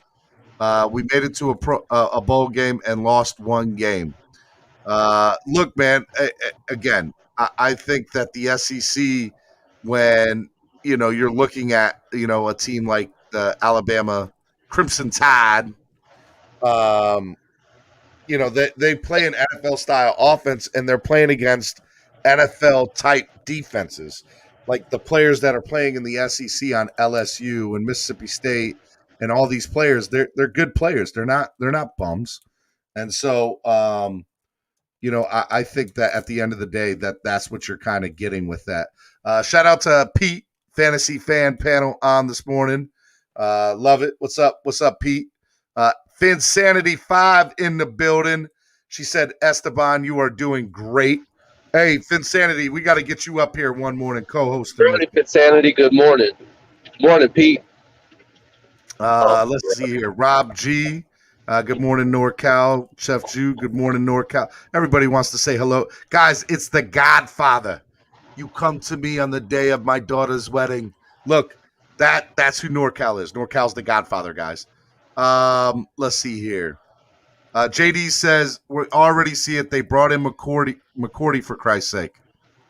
I'm assuming, JD, you're saying that in reference to the defense, like from a standpoint of when we're up at the end of the game, that it doesn't matter. Like we're bringing in, a veteran, not because he's the best player in the secondary, but because of his leadership and what they've done to mimic the Patriots defense and the Patriots game. That's what I'm assuming you're trying to say. If you're saying anything different, let me know. Hey guys, real quick, before I hit the reset button, or let me hit the reset button, I want to remind you guys real quick to become members of the channel, right? Be like Chef Jew and Jason Miller and all these other wonderful, amazing people like Antonio Gonzalez Jr. and Rob G. Doing that. You guys can definitely do that. It's absolutely amazing. If you guys want to donate to the channel as well, we're doing a Pick Your DWA swag giveaway. Any single donation of $5 or more gets you automatically entered into the Pick Your DWA swag giveaway. Rob G sent a $10 super sticker. Rob, I appreciate the love, homie. Thank you. Just so everybody knows, Rob is definitely in the lead for most donations and highest donation so far this week. So if anybody wants to beat, I believe it's a $20 donation from Rob earlier this week. That's the highest donation. And, Rob's killing it this week. He definitely wants to win a Pick Your DWA swag. But most importantly, he's donating and helping the channel grow. So I appreciate that, Rob G. If you guys can't donate, that's fine too. You know how you can help me grow? Hit that like button. We're at 26 likes. Can we get to 30 or 35? I bet y'all can't do it. Y'all can't get me there. Y'all can't get me to 35 likes this morning. And share, man. That's how you guys can do it. So I appreciate the love. Let's keep the conversation going. All right, man. Let me ask you, big guy. What are your thoughts right now about the team going into preseason? What are some particular players besides Jakeem Grant that you're looking forward to seeing in the preseason? I'd say Noah. Yeah. Noah. I want to see Noah. And I want to see talk about second year elite. Everybody's talking about Tua, man, but how about these guys on the offensive line, man? Jackson, Kenley, and Hunt, man. I want to see what they're going to do. I want to see what Eichenberg. This whole offensive line, Matt. You know what? I might as well just chalk not even one player. I want to see what that offensive line is going to look like. I want to see what Skur is going to look like at under center or Dieter. bro, I just want to know the combination that they're going in with for that first game. My opinion right now, and I know a lot of people don't agree with it, but just to start the season off so that we have consistency, I'd rather have Jesse Davis at right tackle. Disagree. Liam Eichenberg. Right. Liam Eichenberg is who dude, I'm telling you right now, we're gonna have 3 second-year guys and a rookie on that starting line. And I hope you're right, man. We gave up 2 draft picks just to move up to get the dude, so they got to hit on a tackle, man. One of the things that I think one of the things that stood out to me that not a lot of people have talked about is besides his nails in the Robert Hunt interview. I don't remember who it was that asked him, but one of the reporters was talking to him about his move to guard. The fact that he acknowledged it, and I would say he had 1 foot in, 1 foot out on the comment, but it wasn't like he was like, "Oh no, that's not happening." But he more or less answered it with, that he's getting trained on all positions. But I mean, come on, man. I don't think we expect him to be getting trained at center. It's guard. You know what I mean? It's guard. So, hey, M, I put the StreamYard link in. Get on, M. I heard you last night on the panel. You better get on my show this morning. I'm not playing with you, M. Let's go. Drink some coffee and hop on in here. But yeah, bro, the fact that Robert Hunt acknowledged that comment the way he did, it tells me that that right tackle spot is open, man. It's open, and so if it is, I got to be consistent. They're just looking for depth. I got to be consistent with it, man. Eichenberg has to hit just like Waddle does because of the fact that you invested capital to move up to get the guy. Well, you did the same thing for Eichenberg, and you also passed up on 2 really good right tackles. Not passed up. You missed out on one because you wouldn't offer enough to move up to get him, and Tampa Bay took Tristan Wirfs. And then this year you passed up on Penei Sewell. So, again, man, Eichenberg has to work out. I hope you're right, bro. I hope that I'm wrong. But there's some stuff that I wish I would have been wrong on last year that I was right, and I wish I was wrong. So, Pete, hell yeah, you can jump on, Pete. Let's go. Oh, I would love for you to come on, Pete. Come on. The Denver game, bro. I called it out like 2-3 weeks before why we were going to lose that game. And people still fight me about it, bro. But the one guy that has remained consistent about that guy and agrees with me is ball game, bro. And if you don't listen to me and you don't listen to, on top of that, you won't listen to ball game, I don't know what to tell you, bro. His ball game makes a lot of sense. I love his mind, bro. But the point that we both brought up was the altitude thing, man. The fact that it was a road game, that it was at altitude. People don't realize what altitude does to you, man. Especially that's why what's his face could never play in Denver, man. Ryan Clark could never play in Denver because of the altitude. Like it's real. Like somebody I was hearing an interview one time about a return specialist, and he's like, "Yeah, I did a return in Denver, and I had to go to the sidelines and get oxygen because I just could not deal with the breathing." He's like, I couldn't do another return that game. I just couldn't. And so I think it's crazy. Let me drop the facts that I laid out for everybody to hear on Larry's channel. And everybody ignored, and everybody's like, nah. Shout out to Rob G, by the way. Another $10 donation. So you said you're a fan of combat sports, so you might be able to recall this. So whenever Cain Velasquez was the champ, which this is heavyweight now. So the reason that I'm making this point is the science behind it is the bigger the person, the more white blood cells they have, which means they need more oxygen. They need more time in that environment to adjust and adapt. So my thing, that being the case, that being science, the point that I made was when we went into that game, I said we could not have 3 and outs, and we had multiple 3 and outs. The defense got tired. Those guys, our defensive line, they're big guys. They're going to give up. That's exactly what happened. And that was my reasoning behind this is what I said. We can't go up there and have 3 and outs. We have to be balanced, and we got to at least pick up first downs. and that didn't happen. So that was my theory behind it, and I laid out the facts, and it's almost like nobody wanted to hear it. So it is what it is, bro. You know who does want to hear it? What's up, big homie? Good morning, bro. I had to take me a break. I said, you know what? I got people calling me out last night. I got you calling me out this morning. You know what? Let me take a quick break. First of all, I love you, Em. I love you, Em. I don't want the smoke, big homie. I don't want the smoke, big homie. Listen. Coffee. Man, whatever. Anyway, but yeah, man. You know I love you too, bro. You know I love you too. It's all in good. It's all in good fun. What's going on? What's going on, gentlemen? Man, look, man. It was I heard you on the panel last night. You know, TD was calling you out, and you know, I was cracking up the whole night just listening to you two go back and forth. But you know, let's kind of start off real quick. Let's hit the rewind button, and I'll throw some topics out to you, and I'd love to get your thoughts. First topic is what the Dolphin chat was this morning. The importance of the joint practices this year with Atlanta, because, you know, there's no fourth preseason game. And so this is going to be an awesome time for these players that are on the bubble. You know, are we keeping 7? Are we keeping 8 wide receivers? What's up with Jakeem Grant? What's going to happen with the number 2 running back position? What's up with right guard? What's up with center? These are going to be great opportunities for these guys to put their finger on the coaching staff. So what are your thoughts about the joint practices with Atlanta?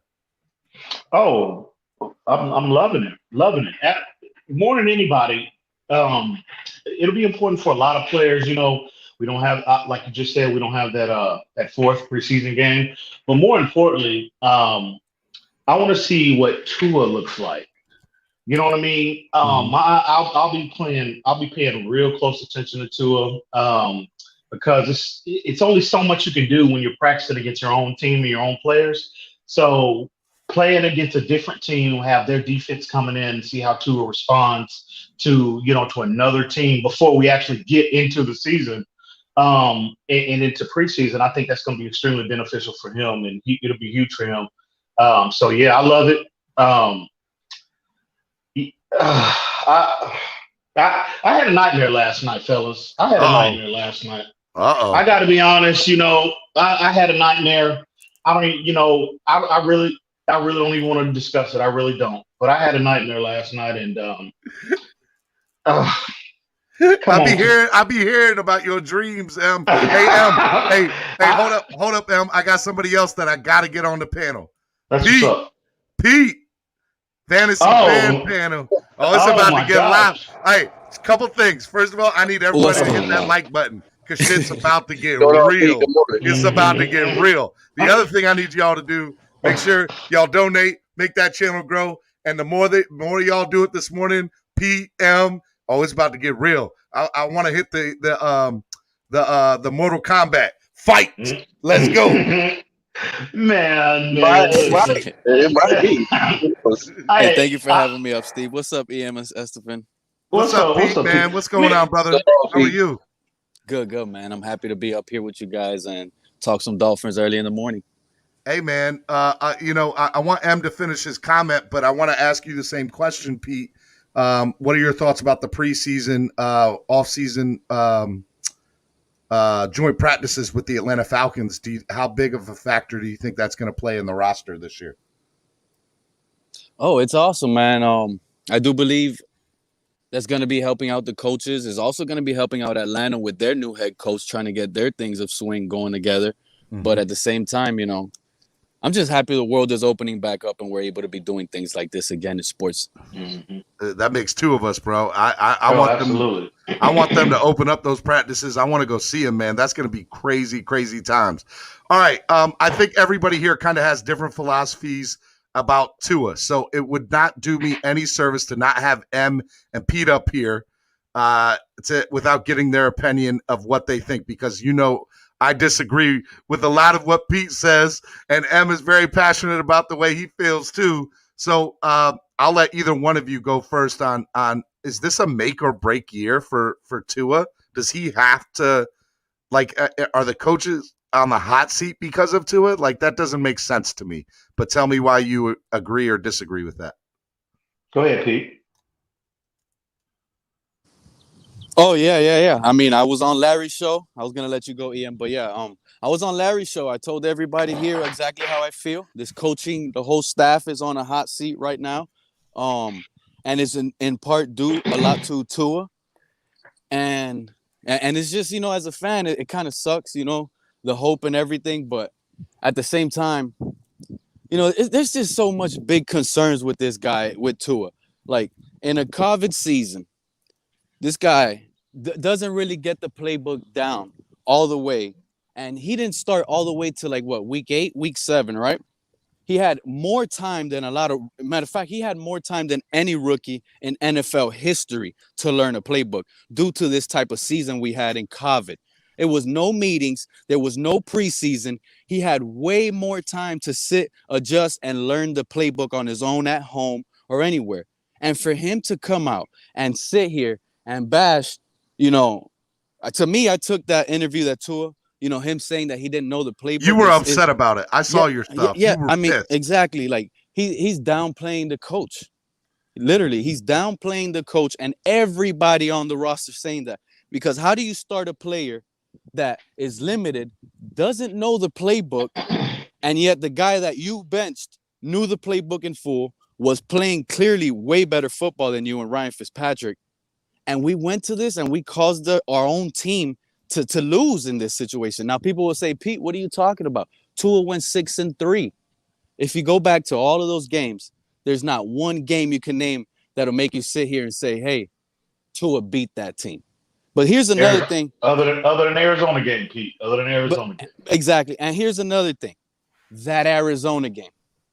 To me, that Arizona game, Tua, he did nice. He played good. You can't take away what people do when they do good. Tua played good that game. He brought us back. We won. But that game right there knocked out every injury narrative anybody could have had. For this fan base to be coming out and sitting here and saying Tua only played at 60%, Tua this, to all these excuses that go on. Where were those excuses at after the Arizona game? Where were they? Nobody used them. It's when after Arizona, he started playing bad. He got benched. That's when they started turning around and bringing it up again. But they forgot how injured he was after the Arizona game. That's what I don't get. The guy was fully healthy. He was ready to go. The Dolphins franchise would have never put that guy in if he was at 60%. Can you believe that? M, go ahead. M, I'm also going to bring A-Rod into the stream, but M, rebuttal. Can I say something real quick, Steven? I'm not saying I disagree with Pete, but it goes back to what I've been telling you that Tua has to show this year, a level of consistency. He did it one time. This goes back to it kind of supports his narrative a little bit. And I'm saying, me, I told you, my stance with Tua in this past year, but this coming up here is different. So that's I just wanted to throw that out there, that whole consistency thing. He did it with one team, but hey, Rod, what's up, brother? Hey, so I wanted to jump in there. I saw that. I wanted to say, hey, I know you do. Let me get M in, and then I'll bring you in. But I'm glad you're here because I want you to bring that fire, A-Rod. Okay. This is definitely a make or break here for Tua, I think. And I think for the most part, it's maybe if we didn't have these quarterbacks, with Rodgers and I kind of touched on this last night, and Deshaun Watson available, maybe this wouldn't be so much of a conversation. But if Tua comes out, he doesn't show if he doesn't show improvement, okay. Yeah, and it's unfair somewhat to the kid, but you got to love Brian Flores' approach. I think this team is constructed this year and beyond to do special things. I think we have a 2 to 3 year window. And I think the mindset of Brian Flores and Chris Greer is that, again, every other aspect, there's a little uncertainty up front with the offensive line. There is not, in my opinion, but to a lot of Dolphin fans, there's a little uncertainty about the running back room.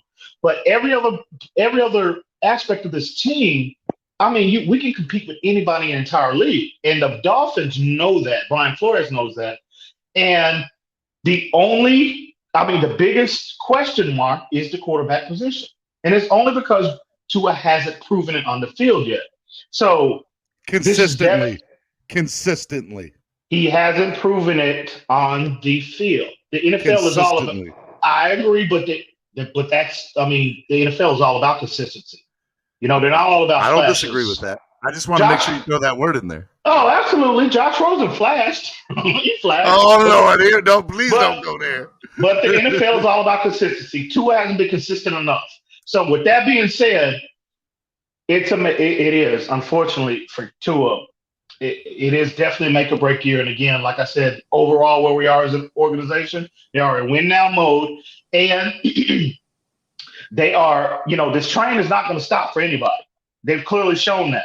They sent a clear message to Tua. And I think, again, last night, and I hate to, and I'm still a little bothered. I see a good portion of our fan base. Tua, it's like everybody wants to blame, Chan Gailey. They want to blame Brian Flores. They blame everybody else. But Tua has to take accountability for what he can control. He did. Hang on, but I'm telling you, it's alarming to me. Listen, hang on. It's alarming to me when you have a player coming from, and again, I understand what Tua had on his plate, but you have to be a professional. That's the nature of the game. You're going to be overwhelmed, but you have to overcome that. And for him to come out and, first off, the coaches highlight about Tua's ability to retain information and ultimately apply it on the football field. And then Tua come out the very next day and confirm that. I don't understand why that's not somewhat concerning for a lot of our fan base. I try to tell them, and every time they blame Gailey, I kept trying to tell them it's not Chan Gailey. So this year, listen, I don't want to hear none. I don't want to hear none of that. That should definitely not be an issue. Definitely, and especially. I'm sorry. Go ahead, bro. Go ahead. I was gonna say, hey, Rod, please, are you with me or against me on this? Because I need somebody to help me out. Because I'm in fantasy. I don't agree with what they're. Where are you standing on this, A-Rod? Before I jump in.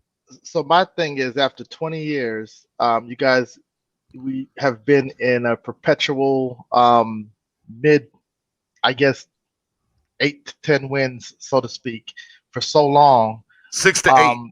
6 to 8, if that. Yeah. So the fact of the matter is, if you sit there and let Fitzpatrick continue to play, what does it do for your franchise in the future? You're trying to go ahead and develop new talent, go ahead and go in a different direction. We've been kind of sitting in that, mid-level, mediocre. Not going to the playoffs, mediocre, basically, not going to the playoffs, not being a number one pick every year. So, we have to change something. That's why we basically scrapped everything that we had, started from scratch, did a rebuild. We're ahead of the rebuild, so that's a good thing. But at the same time, we need to definitely stick with our guns and definitely build for the future so that we have young talent. We continue to play well going forward, not just being mediocre, but definitely getting into the playoffs, going deep into the playoffs, not first round blowouts like we've had with Jacksonville and all the other stuff. 20 years ago has flown by like that, and it's been it really has not. It has, but it's been it's been so long and mediocre. It's tragic for us, and I say all the time in the chat that we're traumatized fans, and we have to realize that we cannot just be we can't continue to just be in that situation where we're just mediocre for so long and just not being up there in the top of the NFC East, or I'm sorry, the AFC East. And now that Brady's no longer in our division, we need to take advantage of that. Rosen is, the QB from, the Allen from, Buffalo is doing his thing. It might be again that whole Buffalo Miami thing like it was back in the 90s or whatever with, Marino and Kelly. But we definitely need to take advantage of that and not just be, a bottom dweller for so long. We definitely need to switch it up. Okay. All right. My turn, fellas. Now I'm calling all of you out. I'm calling every single one of y'all out right now. Okay. So let's get something straight here. Number one, the kid, and I mean by the kid, I mean Tua. Okay. The kid literally played only 9 games. Pete, you said that this man had all offseason to learn the playbook. He had more time, and I quote from you, than in the history of any rookie quarterback to ever learn the playbook. Bruh. No, he didn't, man. Let me tell you something. The man was not able to sit in a meeting room with coaches. He was not able to. He wasn't able to. That's exactly. Hold on, like Steven. he was doing One this second. offseason. You just hit it. That's what I said. There was less meetings. Listen, there's less meetings in a college season. You couldn't go nowhere. Okay, so that hurts him. That doesn't help him. All you do is read the playbook. How many books did I read in the COVID? Let me ask you, Pete, does everybody learn the same way? No, they don't. Some people learn by doing and practicing. Some people are visual learners. Some people are audio learners. Well, you know what I'm not talking about the complete play. What I'm talking about is, how does this guy not understand the concepts? Because it's an NFL offense. Come on, man.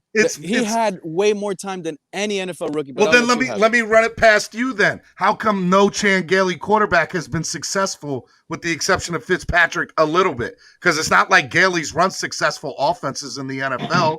So we're asking a rookie. That's not true, Steven. Chan-Gailey has been successful in this league. Chan-Gailey was successful. Stop. With Don't do that. Fitzpatrick, who's a journeyman. Bruh. This guy's not franchise quarterback. Has he developed Hall of Fame type players or multiple? Don't worry, I'll wait. No. He hasn't. But Gailey, as a coordinator, he's been successful in this league. Come on, guys. Hold on. I want to bring one more person. Finn Squad Enforcer, what's up? Hey, what's good, Steven? What's up, fellas? What's going on, man? How are you? What's going on? Hey, cool. Give me your 2 cents worth into this conversation, my guy. Guys, one thing I want to say, this is a hell of a panel right here. I love this panel. I love it. I'm here for this. I love that you have us on the panel.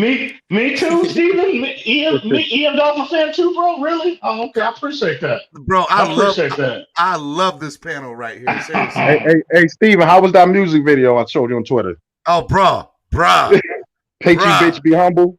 Yo, that fire. That's all I got to say. Thank you. So what's up, man? Talk to me. What do you think about this? Are you on? I see what's going M's on. and Pete's side, or are you on my side? Man, or are you straddling the fence? But I'm sorry. I don't think Chan-Gailey. The highest Chan-Gailey's offer has ever ranked was what, 12 in his career? I don't know, but that sounds right. He's never had a top 10 offense in the league. We were top 10 before they brought 2 in. We were when they did Fitzpatrick, we were in the top 10 for 4 games, man. I mean, we were in the top 10 before. We were in the top 10 overall. Okay, top 10 in what? Benched. And overall, what, yards, touchdowns? Overall offense production. That's facts. Okay. That is facts right there, EM. Yeah, we were definitely up there. But at the same time, I don't think this offense was built for Tua. This is a Ryan Fitzpatrick built offense. It was. Thank you. I mean, just like with the Jets, where he had the big Twin Towers and Brandon Marshall and Eric Decker, and the year he threw 30 touchdowns that year or whatever like that. See, how see, this is what I understand. My bad, Ian. Let me go for one little quick. Go ahead. How is this a Ryan Fitzpatrick built offense? Because it's Chan-Gailey. Because I can tell you that easily. The same year they got Chan-Gailey, and it was open quarterback competition in the offseason. Therefore, whoever would have have you not watched Ryan Fitzpatrick play for 17 years and what he does well and what type of plays you need to have around him? The best year he likes to throw. The best year Fitzpatrick ever had was this past year. Fitzpatrick's going to throw you those 50-50 balls. So you need receivers that could go up and get that like a Brandon Marshall or Eric Decker. Those are the aggressive throws. Those are the aggressive throws that Tua doesn't throw. That's what it was. That's why they put Fitzpatrick in there. Tua was scared to throw those throws. And it's clearly evident. This guy was just checking it down, and he didn't let the receivers finish their routes. And guys were open, and he wasn't even hitting them. But that happens to every quarterback, just not as much as it's Tua. He didn't know the playbook. To sit here and say that this Josh Allen wasn't doing that. So Josh Allen wasn't doing that year one. So Josh Allen wasn't doing that year one. I got where you, he completed. I got you. Don't even worry. I got you, my guy. Fantasy and them. Let me ask you both the question: what did you think of Josh Allen the first 2 years of him in Buffalo? I have a follow-up question after that. To me, Josh Allen proved something. He showed stuff. God, he was garbage those first 2 years. First off, Steven, I'm not gonna let you try to box me into that tour hater stratosphere. Don't put me in that box. I'm not. Listen. I'll sit in there by myself. Listen. I mean, you gonna say that by yourself. No, listen. Nobody can match me or Reason's dedication and evaluation of this kid pre-draft. I am just being objective now and evaluating him as a Miami Dolphins. And a lot of the fans, it's just so unfortunate that a lot of the fan base, I would say 80% of the fan base, they will not take them homer hats off and evaluate him and be objective in the evaluation process. Y'all are sitting up here blaming everybody for this kid's what we didn't see from him last year. Hold the kid accountable, like he's doing to it. He's doing that himself. But he did. Hold on. What did you doing that as fans? What did y'all expect Tua to do in his first year? I think a lot of y'all had too many high expectations for Tua. I didn't have a big, broad high expectation for Tua. Did you think he exceeded or met expectations, or did he not in that first year, M? I think Tua met expectations. Thank you. That's what I think.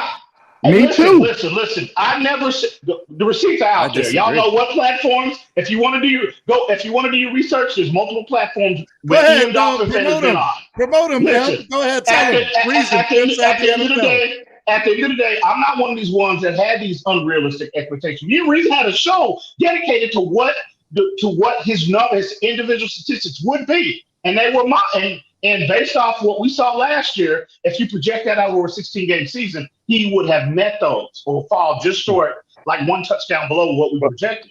But at the end of the day, Tua is a developmental player. There's a lot to be encouraged about, but there is stuff on film that's concerning. That's just a fact. And y'all don't, and I'm not just calling anybody out specifically, but a good portion of this fan base, if you go back to last night's show, when we were all up there, they didn't get, the comment section didn't get lit, and these fans didn't get pissy until I was offering some constructive criticism about Tua. And it's ridiculous. Y'all need to stop this foolishness, bro.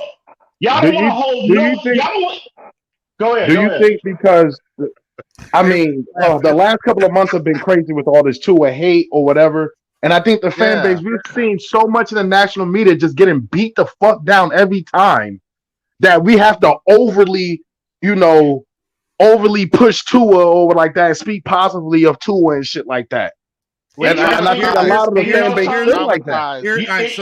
You really don't have to do that. I said this last night. You don't have to do that. Highlight what the positive things we saw from Tua this year. You don't have to. Only casual fans do that nonsense. And it's like when you're comparing the two quarterbacks, Herbert and him, it's like you have to take away, take subtle jabs at, well, Herbert, he had a good season, but he didn't do this. And it's like they have to take away from what he did or what Burrow did to prop up Tua. And you don't have to do that. All right. So let me hit the reset button. Let me hit the reset button, and then I'm going to get back into it. All right. Number one, guys, if you are not hitting that like button right now, what the hell are y'all doing? Because this is hands down the best panel we've had on the morning show so far. There is no doubt in my mind about that. So make sure y'all hitting that like button. Number two, guys, let's get something straight. When I try to look at something, I try not to look at it from, I am a diehard Miami Dolphins fan point of view. I'm not you or Reason. I don't break down film like you, Reason, and Doug. You guys, all three of you break down film pretty damn good, okay? Now, what I will say is I do try to do what Stephen does called the eye test. I feel like you can tell a lot about a player from an eye test.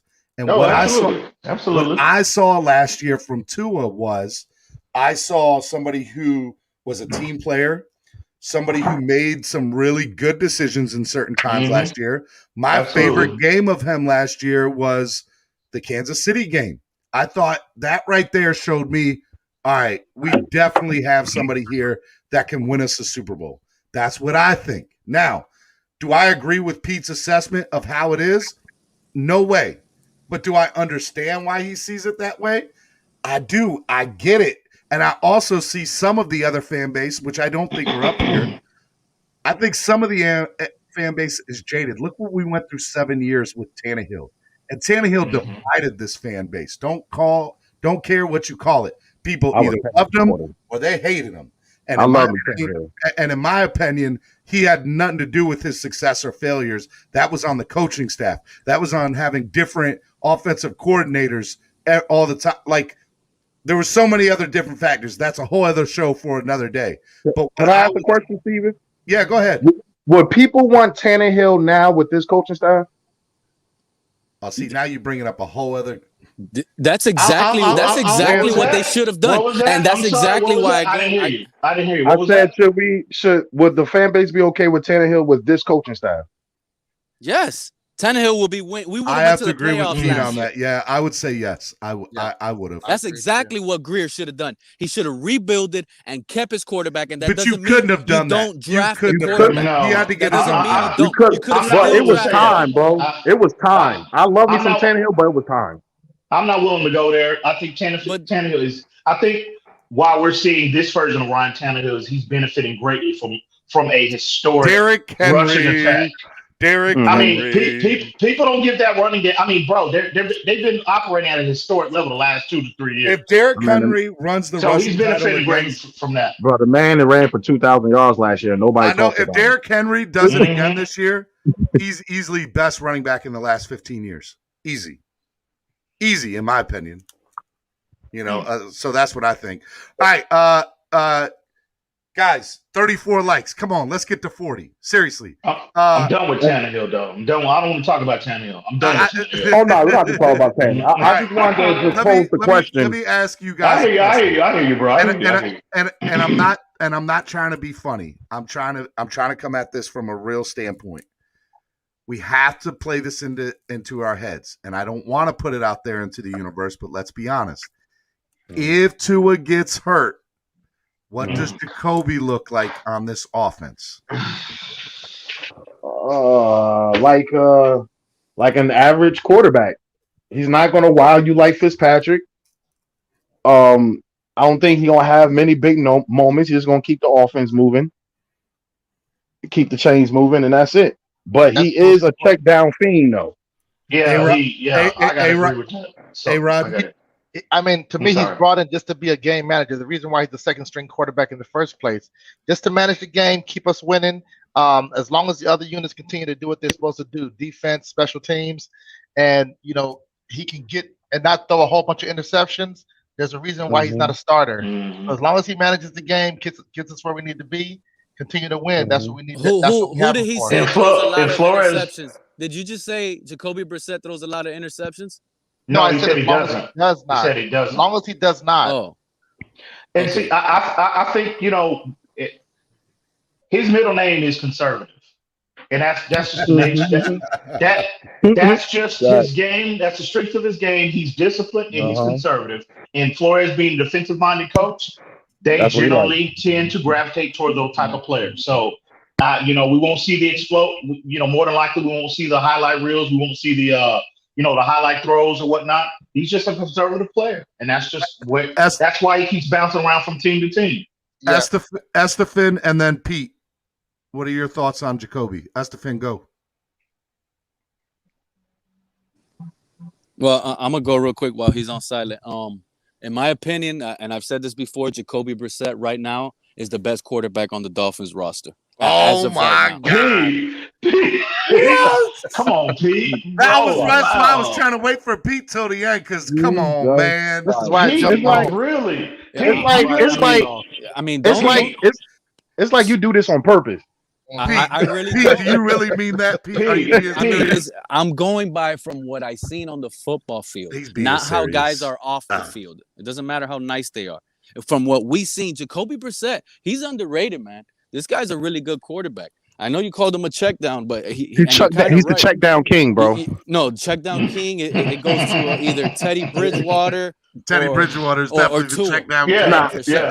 Teddy Bridgewater throws down the field a little bit more there. I'd rather have Teddy as a backup than Jacoby, but that's neither here or there. But think about this real quick. Conservative quarterbacks are not the reason why they're not starters. I mean, you look at all the dynamic quarterbacks that are out there now. Everyone is a game changer. You know what I'm saying? Right. Conservative is game manager. Yeah, you can do that and be a second string and keep your job for 10 to 15 years. You need a dynamic. You need a Russell Wilson, a Drew Brees, a Tom Brady.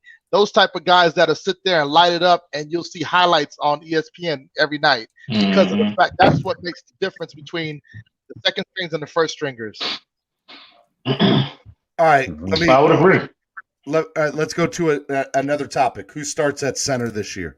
Is it Dieter? Is it Sakura? And are you satisfied with either one of them? Michael Dieter, baby. Michael Dieter. I've been driving that Dieter train since day one, and I think it's either now or never for Michael Dieter at the end of the day. I mean, so I think Dieter is a superior athlete to Skuro.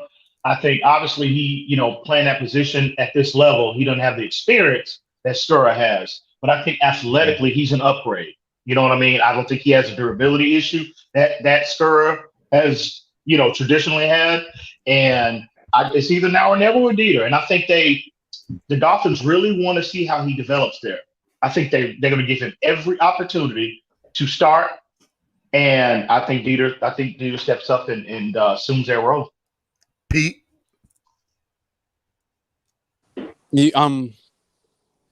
I honestly believe Skura is going to be the starting center, and he's going to do good.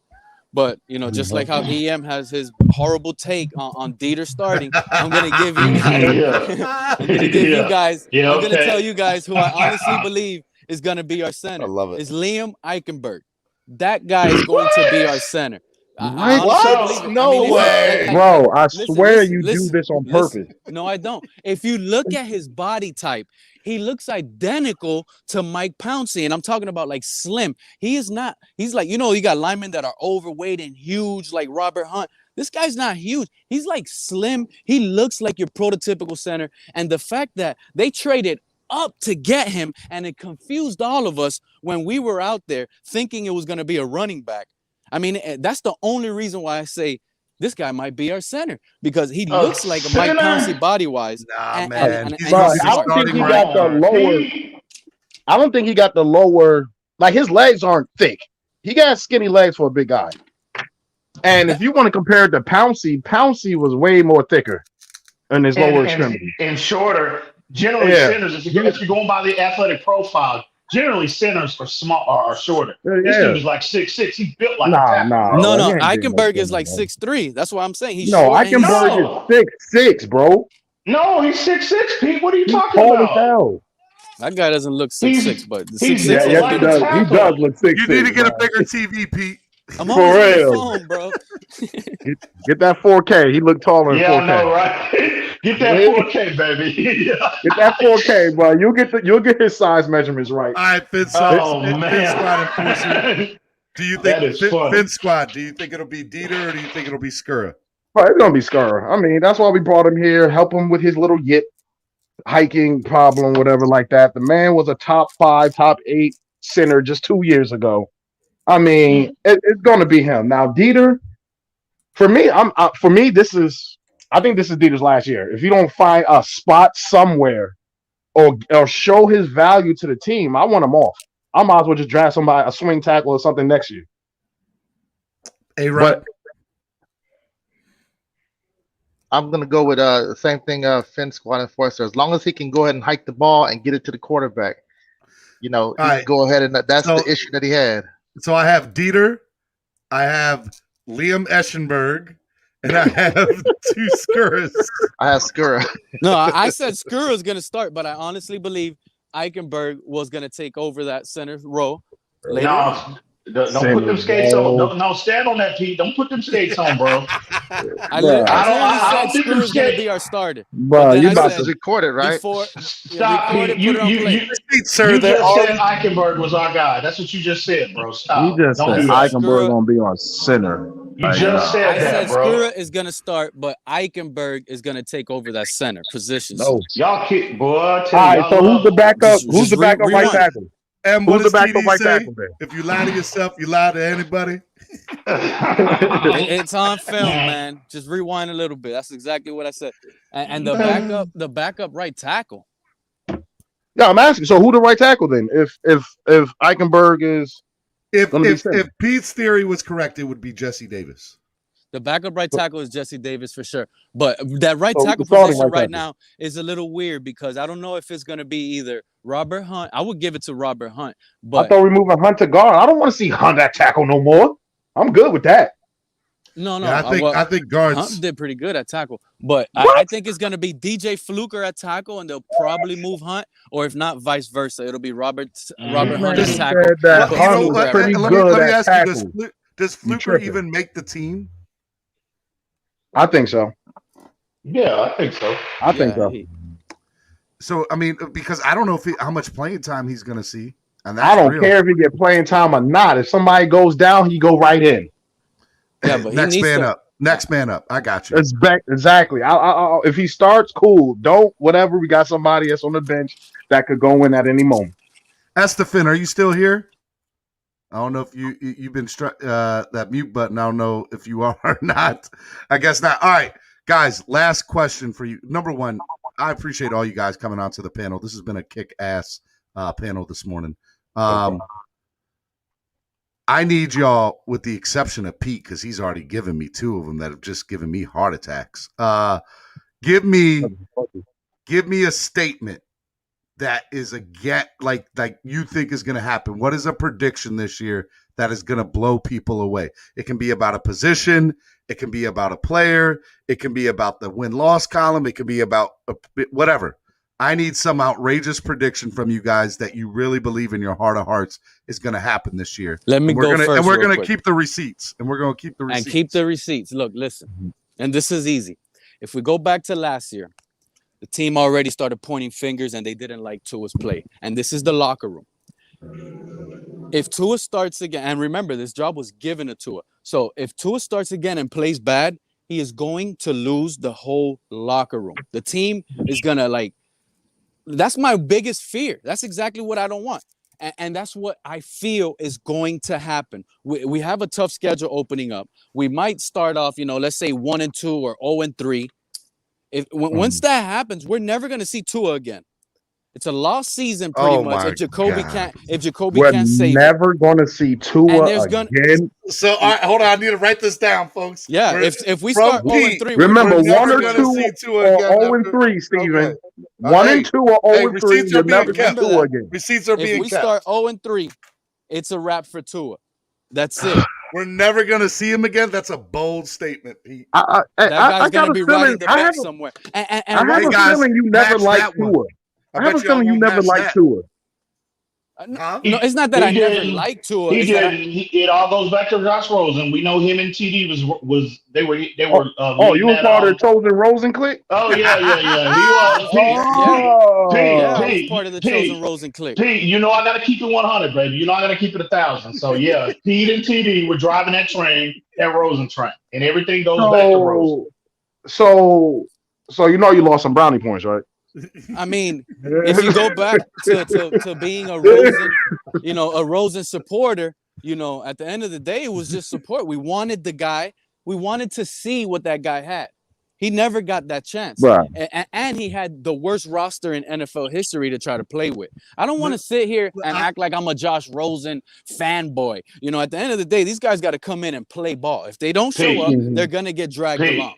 It sounds like you have more faith in Rosen when he was here than you do in Tua going into this year. Pete, real quick. Like you just said, everybody gives Rosen a pass talking about, we had the worst roster in NFL history, yada, yada. I get that. But what was his excuse when he went to Tampa Bay with a loaded roster? What's his excuse now? How come he can't get off the practice squad in San Francisco right now? San Francisco, yep. Don't you think at some point he would have shown multiple, not one, Thank not you, multiple. TD. Hang on. He would have shown multiple organizations that he has something. This dude he's gotten 4 opportunities in this league. 4. No, I mean, for But you to yet, sit here. but y'all are saying he didn't get a chance, bro. Y'all need to stop with that. That's ridiculous. TD need to stop that foolishness as well. I see. This is what I'm gonna look. For real. Number Bro, one, come on, man. for you to expect Josh Rosen to beat out Tom Brady, that's completely laughable. But and when I was talking about he was can't when be he a was backup. here. He was a first round pick, Pete, a top 10 pick. He can't be a backup. You can't be a backup that's Exactly. being trained for the And future. They drafted Kyle Trask in the second round. And let me tell you, listen. He was a top 10 talent.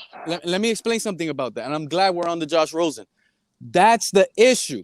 People sit here and say, why don't you give Tua? He's only played 9 games. Because at the end of the day, it only matters how well you play. So Tua hasn't played very well. So for people to sit here and say, oh, but he's only played 9 games. Better than Rosen. Listen, we have to give him more time. In the Played better NFL, than Rosen. you don't have to give anybody. There's been players that have been drafted that didn't even see the field ever because they couldn't prove to get on the field. This is about competition. This is about being good. If you're not good enough to start, then you shouldn't be up there. First of all, we have to keep in the context and remember that our bye week was moved from week 12 or week 11 to week 7. Okay, we was not supposed to see Tua after being 3-3. We wasn't. We threw him into threw him in there.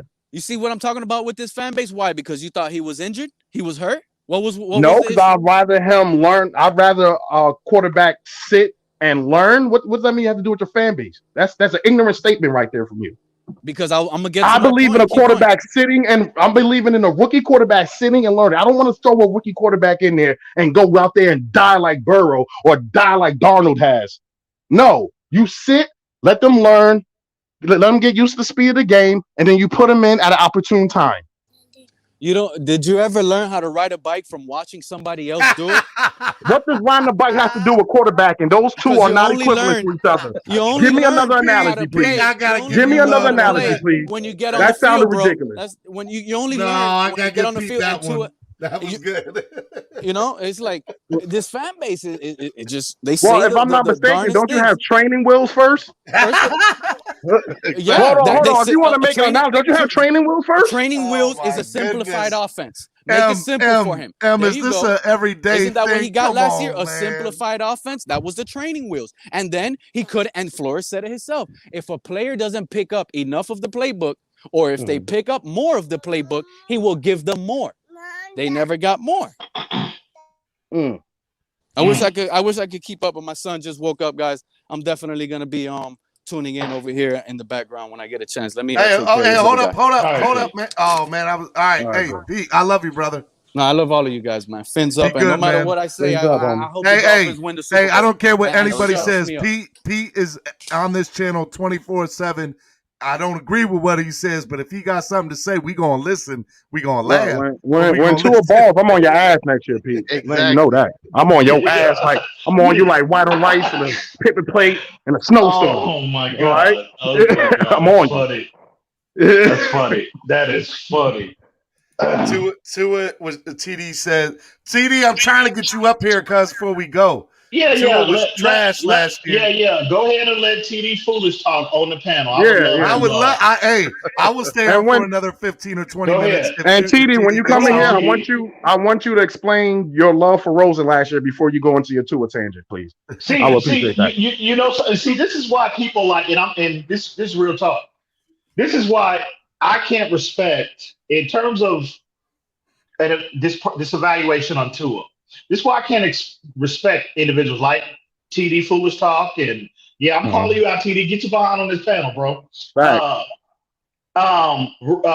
What's Pete or individuals like them that are so overly, I think at times, overly critical of Tua, but yet they were willing to give Josh Rosen every chance in the world. Bro. And he showed you absolutely nothing. Nothing. Bro, I was off. I didn't think picking up Rosen was a good move anyway. I understood the move, but a second rounder for Rosen? And go back I to the didn't show. agree with it. Hey, and y'all go back to the show that me and Reason did last week and look at the players that were available with that second round pick that we gave up for Josh Rosen, which we got nothing in return for. Look at the multiple Pro Bowlers that were available sitting on the board. No, Like, man. So I understand the move. I understand the move why they did it. They wanted to take a flyer on a young quarterback that would just drop the top 10. They want to take a flyer. I had no problem with them going after Rosen. I had none. I don't either. I just don't agree with the second round pick. And you know what I was even more happier about? The moment they saw his ass won nothing, they said, "See ya, bye, have a nice day." We didn't wait. We didn't wait. No losses. Sometimes, bro. If I'm not mistaken, they were saying Tua was looking better than Rosen in what OTAs, whatever the hell it was last year before we cut him. Like Tua, he was looking. Tua was looking better than him. So I don't understand how Dolphin fans who are high on Rosen just start being down on Tua. TD's running from the panel. TD's running from the panel. He don't want that smoke. He is. He TD don't want that smoke. Anytime Josh Rosen is being discussed, TD is running away. He don't want none of that. Bro. I remember all those streams of TD talking about Rosen, bro. I remember all those streams, bro, about Rosen. Get him, Fin Squad. I'm just saying, bro. Like to the point where it turned me off. I've known TD for years. Like I said, he was in my music video, in my music videos years ago before he started making vids. Fin Squad, you remember that when I told you? Remember when TD? It was the week they cut Rosen. Remember that he did 3 shows. Come on up here, TD. If I'm lying, come on the panel real quick. Yeah, let's talk. TD did 3 shows. TD running right now for Insanity. Where he at? Him on the panel. TD did 3 shows. TD did 3 shows. Okay, he had one with Insanity on Monday. He did one on Tuesday. He did another one on Wednesday. I mean, just going insane, talking about Rosen is going to start. He's going to start. He's going to start over tour. He's headed to the depth chart, the whole 9. I mean, foaming at the mouth. And then on Thursday, he had a show, and he opted to bring this topic up again, and they cut him live while he was live. I tell you, I cannot stress this enough to y'all. This is one of the many highlights of my life, bro. I'm telling you, I screenshotted the look on his face on this stream when they cut him. Oh my God, it was poetic. Absolutely. Y'all can say, I want you to mark this down, Steven, because I tell people. Hey, guys, hold up. I got Finsanity on the stream. Finsanity. Who's saying TD was running, man? Come on, TD. I'm saying TD run. I don't see him up here. Where he at? Hey. You don't need no help, Insanity. Come on, man. Don't do that. TD, you gotta send some He just said Rosen is better than Tua. Are you trolling now, TD? I gotta be trolling. Now. Sound like feet now. Y'all fought for the bait every single time. Listen, at the end of the day, last year everything was really blind, and we had to go off of the tweets that we were seeing for the most part. And they said one guy was checking it down. And we equated that with Tua. Y'all better be hitting that like button. We're at 39 likes. Y'all better be hitting that like button. If TD's going off of basically blind, tweets, and we're not seeing the footage as much as we're seeing it this year, how y'all gonna condemn them? TD, how you gonna have somebody else? I can fix that. I can say something. I can answer that. I can answer that. You gonna send TD? You gonna send I can answer that. I can answer that easy for you. Stop it. Hold on. I can answer that easy for you. He just said. Hold on, I can answer that easy. Y'all I can answer that easy. Y'all are attacking a man off of something he said over a year ago. He just said. No. This is not Finsanity. Finsanity. But y'all have been attacking TD. Y'all been attacking TD since the beginning of time. Listen, Finsanity. Just agreed. Y'all and y'all still are attacking him. No. Finsanity. What's attack is you keeping receipts? Hang on. Let's keep it 1,000, Finsanity. I don't have a platform. TD uses a platform to come and EM Dolphin fan every chance he gets. So no. So I'm just returning the favor. That's all I'm doing. I'm returning the favor right now. That's it. Dwayne, what's up, my guy? What's up, Dwayne? Good morning, everybody. Wow, what fire coming out. Fire coming out. I mean, wow. First of all, I was shocked to see EM and Pete have a conversation rather than an argument. Because So, I was and that, up here running things. I was like, I mean, this is how we gonna do it. and then it moved on to getting fire at TD. I was like, No. wow. Now I will say this. I will say this. I will say this that TD at that moment. Hold up, Dwayne. Hold up, Dwayne. Go ahead. I gotta do it. Okay, put him on. Put him on. Oh, baby. yeah. Bring him in Make sure here. that's him. Is that him? Bring him Make sure out. that's him. Make sure that's him. TD, is that you? First of all, No. y'all want to take advantage of me in a moment when I'm trying to teach my sons their lesson. so they about to get a cartoon break so I can go ahead and abuse every single one of y'all live. Ears must have been ringing. Hold on. Let me. Okay, Daddy got stuff to do. He got talk to some people. You tell him. First of all, let's get something straight. And EM, shut your mouth. Let me finish. You better be hit that like button. I swear this is great content. Let's He go. gonna try to jump in to deflect. When we first got Rosen, I was the most positive person ever. I was like, Rosen could be the future because I wanted him to be. I wanted any quarterback that we brought in that was young to be the future. Rosen came in. I liked the progress that he was making. He had his flaws, and I was revving Rosen up above anybody else. Yes, this is true. And when we got to when Rosen came on the field and he struggled, I made no excuse about it. Rosen struggled, but at the same token, I didn't use all the excuses that everybody used for Tua this year. Because Rosen had the worst team. TD, don't do that. TD, come on. Let me finish. Okay, go ahead. Everybody out here making these excuses for Tua, but Rosen had the worst team in the NFL, the worst O-line. The defense was getting scorched that year. The receivers were acting up, everything. And Rosen had his flaws as well.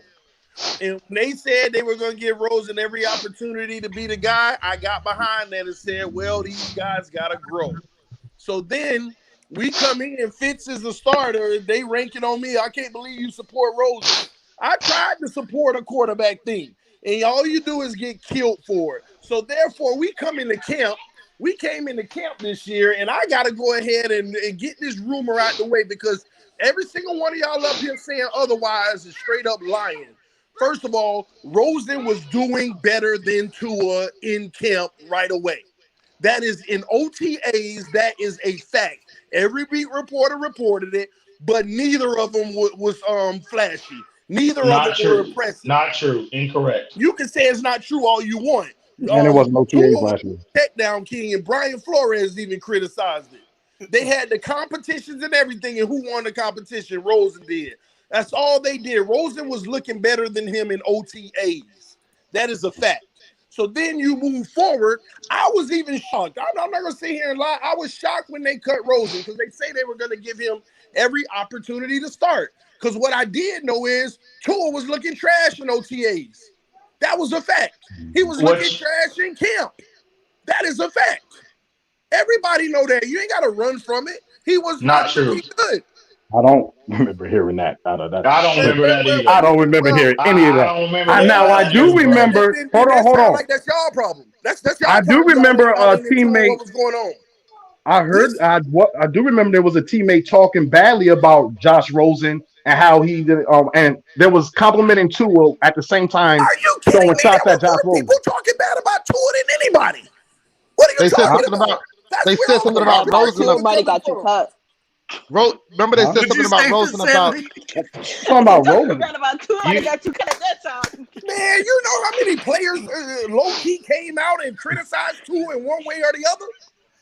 Good morning, everybody. It ain't me walking like you're talking to somebody else. And somebody didn't hear that?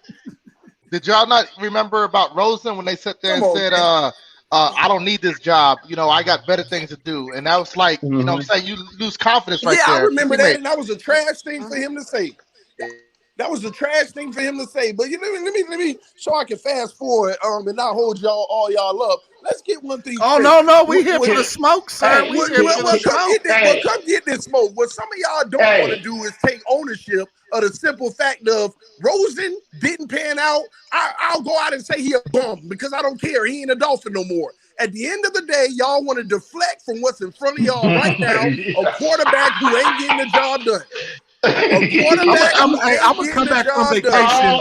I'm gonna come back from vacation, and TD gonna have alienated half my family. The reason why we having this discussion is because Tua hasn't lived up to expectations yet. Exactly. Tua had 9 games. Rosen had 4 years. Hold on. What are Tua expectations for what happened all last year? What was the expectation? Can we put a number or was something not on to it? be a bum, and that's what he was. He was a bum in what way? bro. A bum in what way? Every freaking game. A bum in what way? Every freaking game. The first 6 drives we play. How is he a bum, TD? How is he an outright bum? Okay, let me. Why don't y'all answer me this? You let your emotions be the best of you right now. Riddle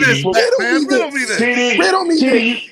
TD, you let your emotions be the best of you right now, bro. Tell me what you were impressed about with Tua last year.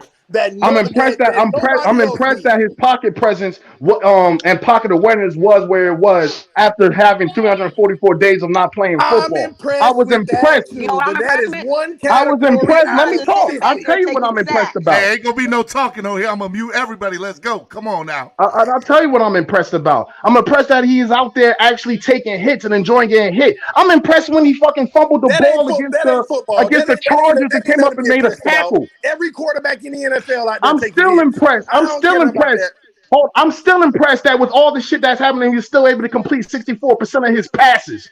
I'm still impressed. Receivers are dropping the ball. But I'm still. The receivers do drop the ball. Taking no sack. I'm impressed that he was able to do more with. I'm impressed he was able to do more than Rosen did, and Rosen had better weapons around him. See, that's what y'all doing. Y'all want to. No, Rosen didn't have better. Rosen had Gesicki, Parker, Albert Wilson, Preston. Y'all want to keep inserting Rosen into the situation. I'm just throwing that in. Tell me why Xavier Howard had 10 interceptions and we converted on 0. Tua. Good morning, everybody. Steven, I just got to say this real quick. ELE. Everybody love everybody. It's the morning. Nah, they called me out my slumber. I don't know what was going on, but TD was doing some stuff with his son. Can I give a special shout out to 2 of my biggest supporters in the comment section real quick? No. Go ahead. I flip side idiot. I see you, and I want to give a special shout out to that other buffoon, Andres Negro. I see you in the comments. Andres and Flipside, I love you. You are more than welcome on this channel. Talk that talk. Don't let M bully you. Ain't none of that going on. Go ahead. Yo, Steven, in all seriousness, though, in all seriousness, he just got dropped. That's what I didn't do it. I didn't do it. Hey, even the universe knew he was about to say some bullshit. Like, even the universe knew. I love it. Hey, oh my God. Hey, Steven. This is your Kristen, and this is your official welcome to the Finn community, bro. The real community, bro. They keep it real, bro. They keep it real. All right, TD. Go ahead, TD. In all seriousness, though, and I don't like to align myself with this individual, but I was listening earlier. And he makes a point, and that's EM foolish talk. But he makes a point. This is the main thing that we need to start to think about. Why is so many in the fan base making more excuses for Tua than he makes for himself? Why can't people be objective about his game? I think they are, bro. I think that they are. That's not true. That's not true. They bring qualifiers. They have to qualify everything. Come out. Listen. What is a fan? A fan is somebody who is has love for a team or a person and supports them undyingly, unwillingly, right? And that's So why we always been losing. That's a That's why casual we fan. always been losing. That's a casual fan. Okay. Fan is short for Yes, fanatic. That's Remember a that. casual fan. Fan is short for fanatic. I can't stand these filthy casuals. The reason why I say that is because there are fan bases. There are fan bases that hold their organization accountable. And They're we will never disgusting. hold our They're organization disgusting. accountable if we making excuses for everybody.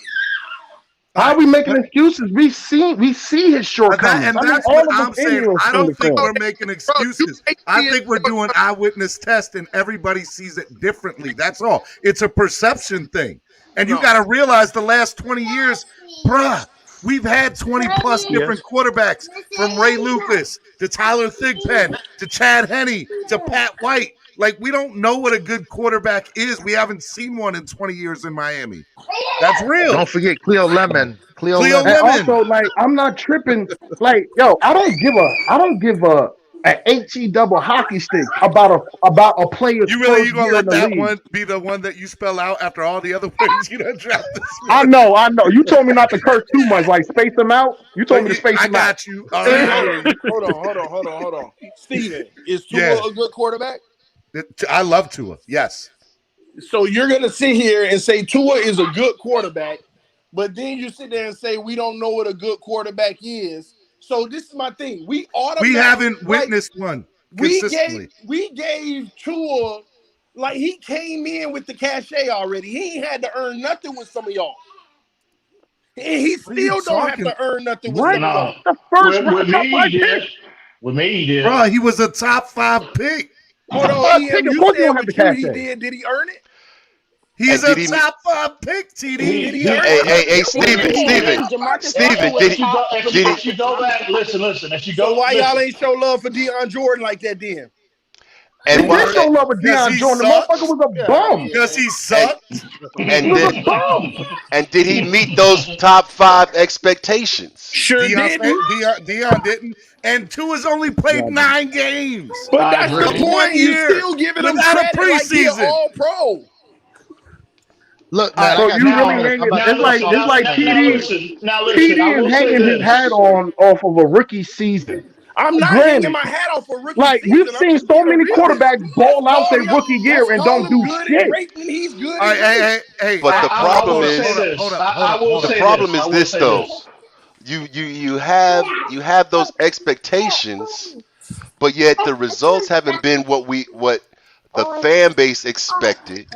But yet you still want to just carry him. That's what TD's issue is. I understand what his issue is. By the way, I want to let Alfred talk. Alfred's been waiting backstage. But what I want to say before I let Alfred talk is I understand what TD's saying. But you have to realize there are expectations that come with being a top 5 pick. And I understand how that might contradict what you think I'm going to say. But you have to understand this man did not have a preseason. He didn't have a training camp. He's coming off a major rehab. We invested in him. He still played. He showed promise. He played against the best team, arguably the best team in the league in Kansas City, and showed out. And Steven, and people that say you people Man ain't use show out. that What's wrong you, with you? That man ain't show out. when people say you use that as an excuse, no OTAs and stuff, I keep going back. Does anybody in you have seen somebody rehab off of hip replacement surgery? Yeah. Don't worry, I'll Anybody wait. ever did? Don't My worry, I'll mother did wait. that 5 years ago. That shit broke her down. You have to learn how to walk, and for 2, you gotta learn how to run and try to have some athleticism and gain strength. That is a huge deal. You see, It's a huge, a long rehabbing what we process. keep doing. Alfred we keep was going to waiting. all the qualifiers, bro. Nobody's discounting that stuff. All I'm saying is he still got to prove it first. That's I'm gonna cool. get back to you, TD. Alfred, you were waiting very patiently backstage, man. The floor is yours, Alfred. All right. First of all, Steve, do me a favor. Pass your glasses over to TD because he needs a pair of glasses. Now, Go TD, ahead, Alfred. if you seen Marino the first time he came on, you probably wouldn't. You probably think he stunts. No. Okay. Go ahead, unbelievable with some of the comments you come up with. Oh my It's God! crazy. This guy just used Marino as an example. Y'all gotta stop going in the past and picking a great quarterback. First of all, a great quarterback or a trash quarterback can have a bad or a good rookie season. All I'm saying to y'all is let's wait for them to prove it. Just like You're making it seem like we're already crowning Tua. You're making it seem like we're already crowning Tua. Nobody A lot had of people are, bro. Nobody a lot had of people. A lot of people are crowning Tua already, and he's achieved nothing yet. Exactly. Who is crowning Tua? Nobody's Please let me know so I can tell them I'm to just saying ease that. off the We talking about expectation. the fan base. Hey, Maybe look, it's not y'all. rookie seasons, you look at Peyton Manning. He had the Again. largest amount of interceptions in his first year. If you go by the first year, he'd never fucking play another game. But What did Dak Prescott, Russell Wilson, and all those guys do their rookie year? What did RG3 do his rookie year? What did RG3? What did Cam? What did RG3 do? Yeah, and what Nobody happened else to their did. career after that? To some of those quarterbacks, RG3 is a backup. You're making my RG3 is point, a y'all. backup. You could be a Hall of Famer that started out trash, or you could be a bum that started out great. You gotta wait. That's the Just point like I'm everybody's making. crowning Herbert. Everybody's like we was doing the hot takes earlier, Steven. I would say Herbert is going to have a sophomore slump this year. Herbert's gonna have a horrible year. He's going to have a sophomore slump this year. How do you know that, though? How do you know that? Hang on. Now, see, hang on. See, that's why. Don't be rooting against. Don't be rooting against a quarterback. Hang on. This is where I draw the line. That's what bothers me about our fan base. And all due respect to Steven, Finn Squad, all due respect, I got a serious problem with y'all. It's like y'all are rooting for this kid. I'm not. I'm just telling you. Bro, that's an enemy. I can give two shits about. He's not on my team. Hang on. It's like y'all are rooting for this kid to fall on his face because he had a better Just to season make than Tua Tua, look bro. better. Y'all need to stop that, bro. So you're Y'all telling need me to him stop having a this whole new nonsense. coaching staff, having a whole new coaching staff, whole new offensive playbook doesn't mean nothing? That's what and by the way, you know what? by the He way, might even exceed his numbers from last year, bro. MTD, Stop it. Finn Squad. That's why I guys made are that. forgetting So something. guess That's check why it I out. made that The comment. reason- It's because we're listen. gonna have a whole new coaching staff. Whole All new right, I offensive don't understand. Why do you feel you have to take subtle jabs at Tua just to try to prop Tua? I mean, at Herbert to prop Tua up. That's Because that's what I do. I'm gonna That's crap my talk and I'm point. gonna bash the shit Stop out of it, anybody. man. Hey guys, you gotta understand something. The cream always rises to the top. Thank Doesn't you, matter. Alfred, are you from Okay? New York? Yes, I am. And I hear sometimes it, brother. starts at the top. All right, listen to me. Listen to all of you, okay?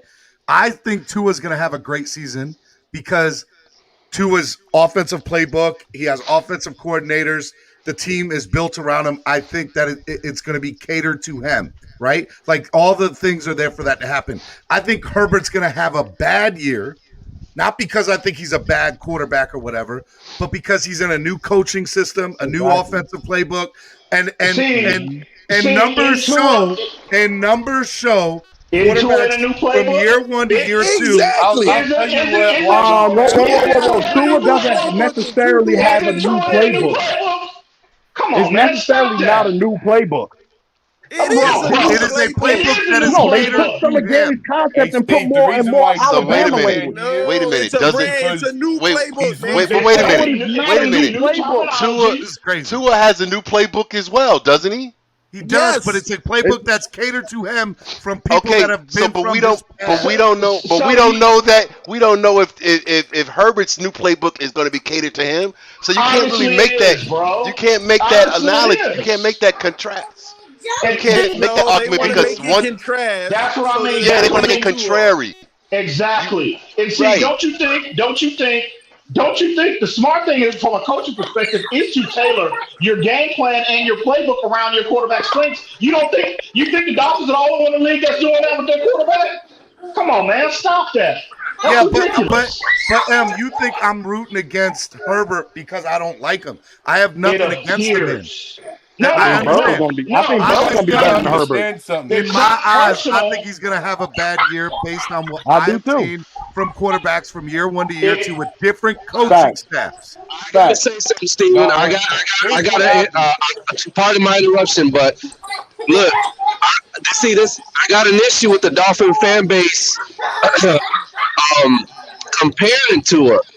I don't even think it's a comparison to it. Right now, Herbert's just better. He's better because he studied how to grow. He's just better. This man rewrote the history books. Let that sit there for a minute. And you got offset Dolphins, a good portion of my fan base that are trying to argue the comparison, and this man just rewrote history. Come on, man. Stop it. This is what I said earlier.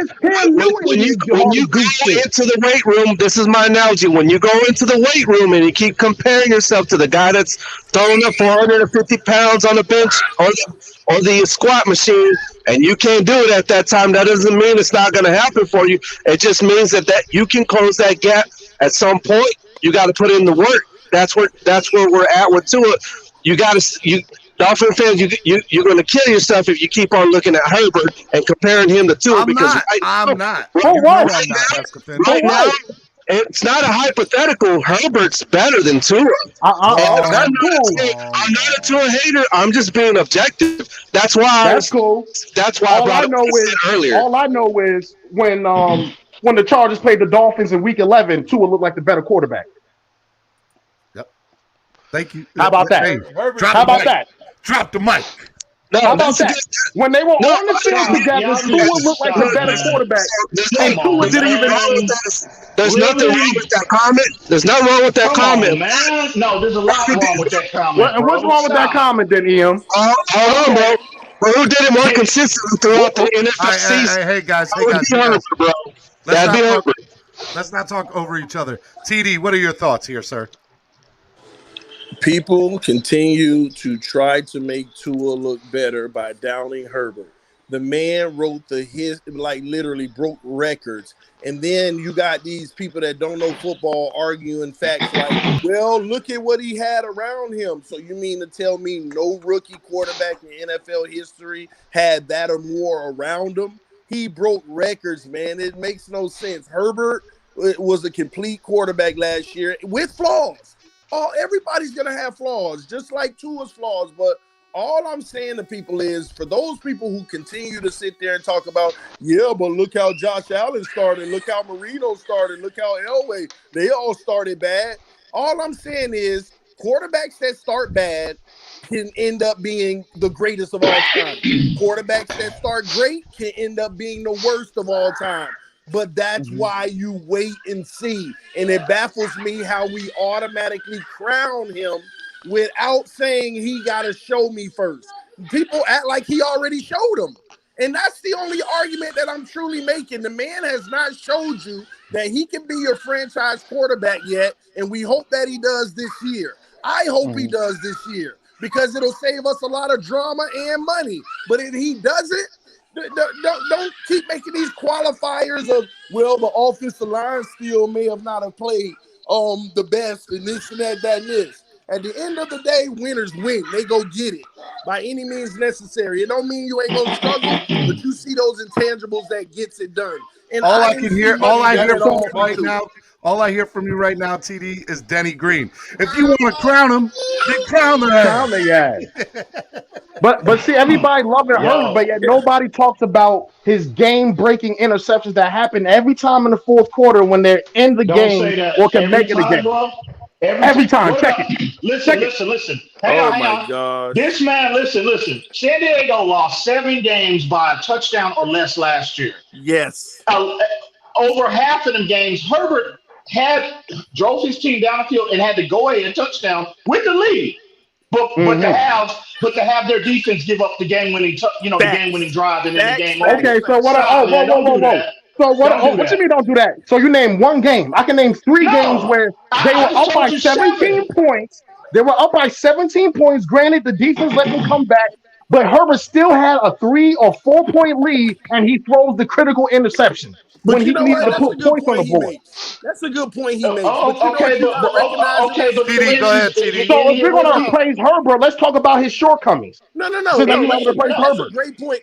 Nobody's praising him, bro. He even did it in the Dolphins game. Hold on. That's a great point he makes. Let's go ahead and do that, what he's talking about. Since we praise Herbert about his good things, let's talk about his shortcomings. You know what? There were games in regards to Herbert's shortcomings where he did not seal the deal. There were games that he did. But you know what I appreciate the most about Herbert?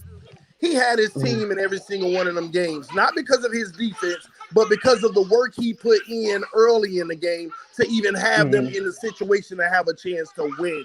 And that's what we were missing on our team. A guy who was driving that score up early in the game, period. So he's It's not how you start the game, TD. It's how you finish it. I'm sorry. I don't agree with that. It's cool to start off. Fitz had to come in.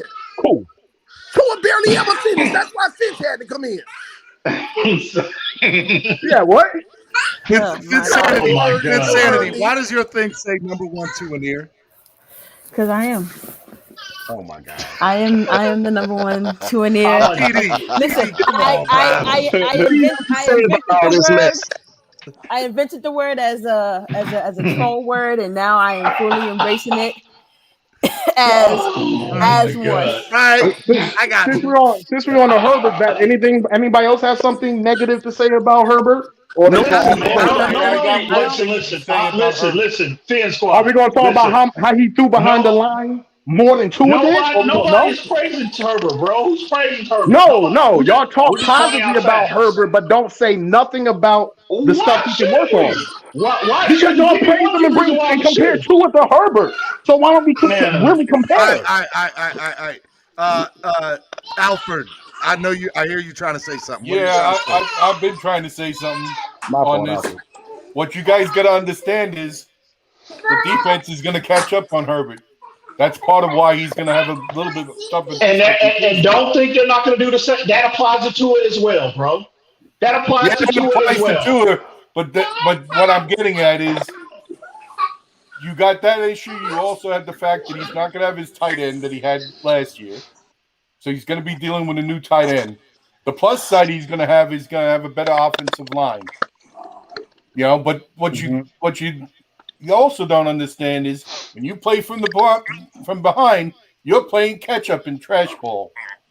Okay, where the defense isn't playing as tight on you.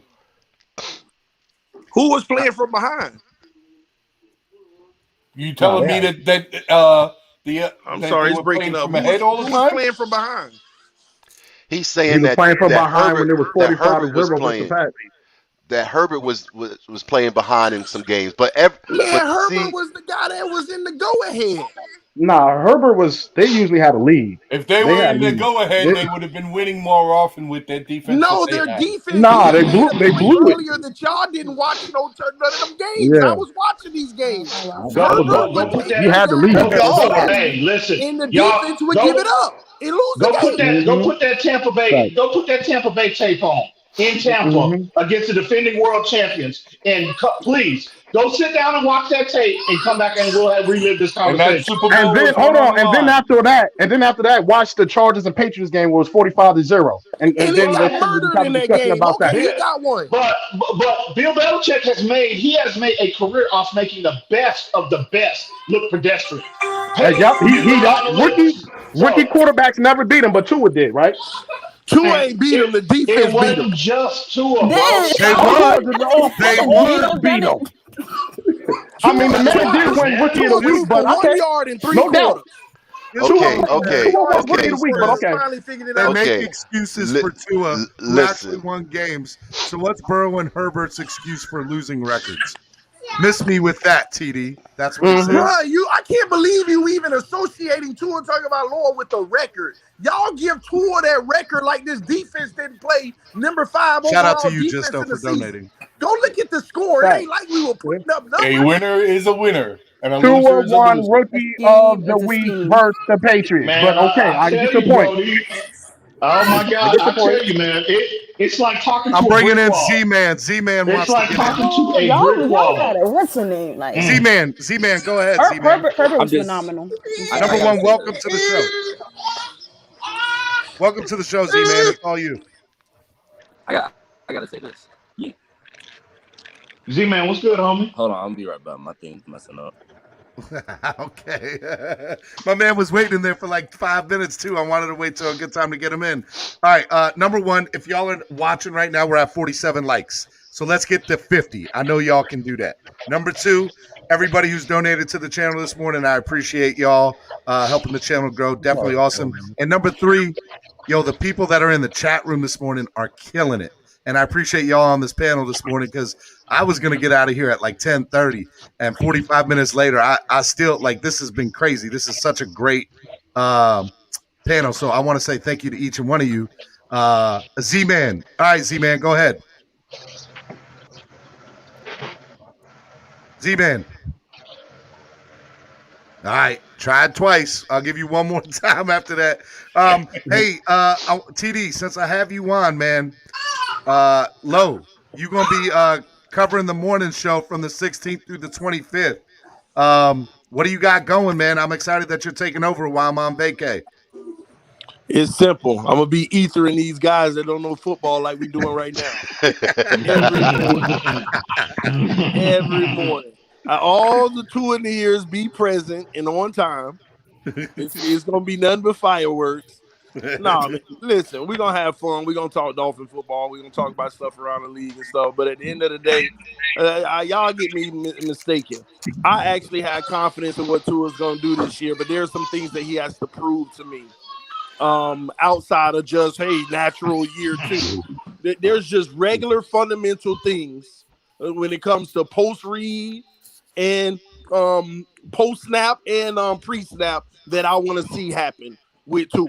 It's that simple.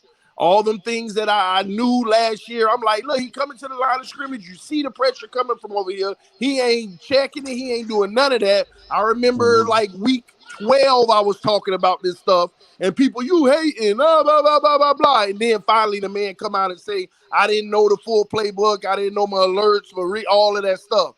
This is what I'm talking. Those are the things that I pay attention to that I want to see because it's going to make the difference. Y'all can want another Derek Carr all you want. I want a great quarterback. That's why I'm very critical the way that I am. But you have to admit that you're TD.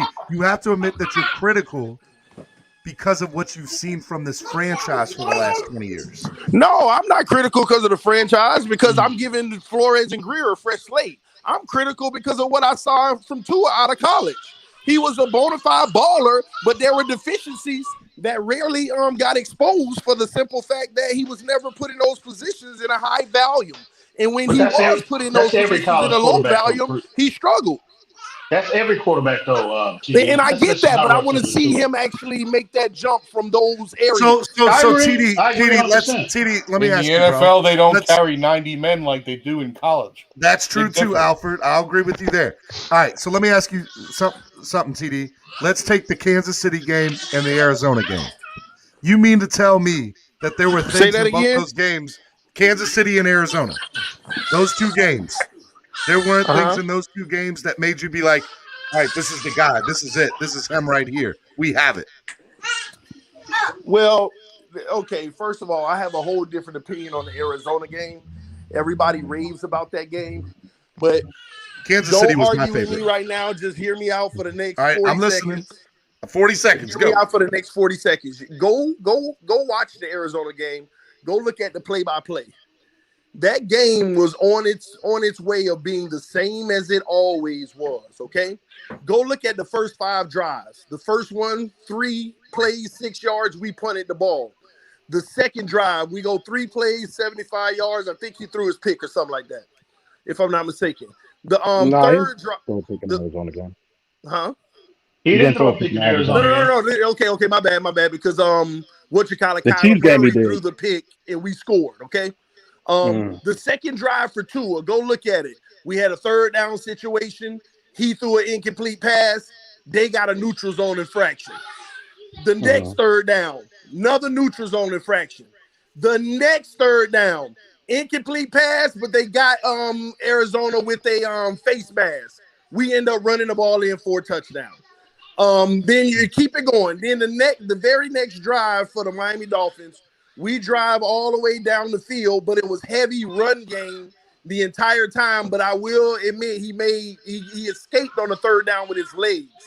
What I'm saying is when you go look at that whole game in its entirety, with the exception of one drive at the end where he just balled out, it was the same drive he had that beautiful scramble.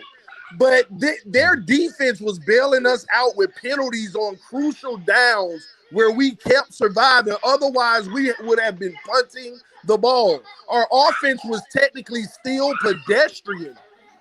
And so I'm not. That's why I say the Patriots game. You just mentioned 2 games, and that wasn't his greatest game. The Patriots game to me was his best game. Although he struggled the first 3 quarters, I just you brought up the saw Patriots game straight to you. You poise bashed me for in it. a quarterback who actually figured it out in the 4th quarter, where he did majority of the lifting, not the run game. Mm-hmm. He was doing the lifting on the team.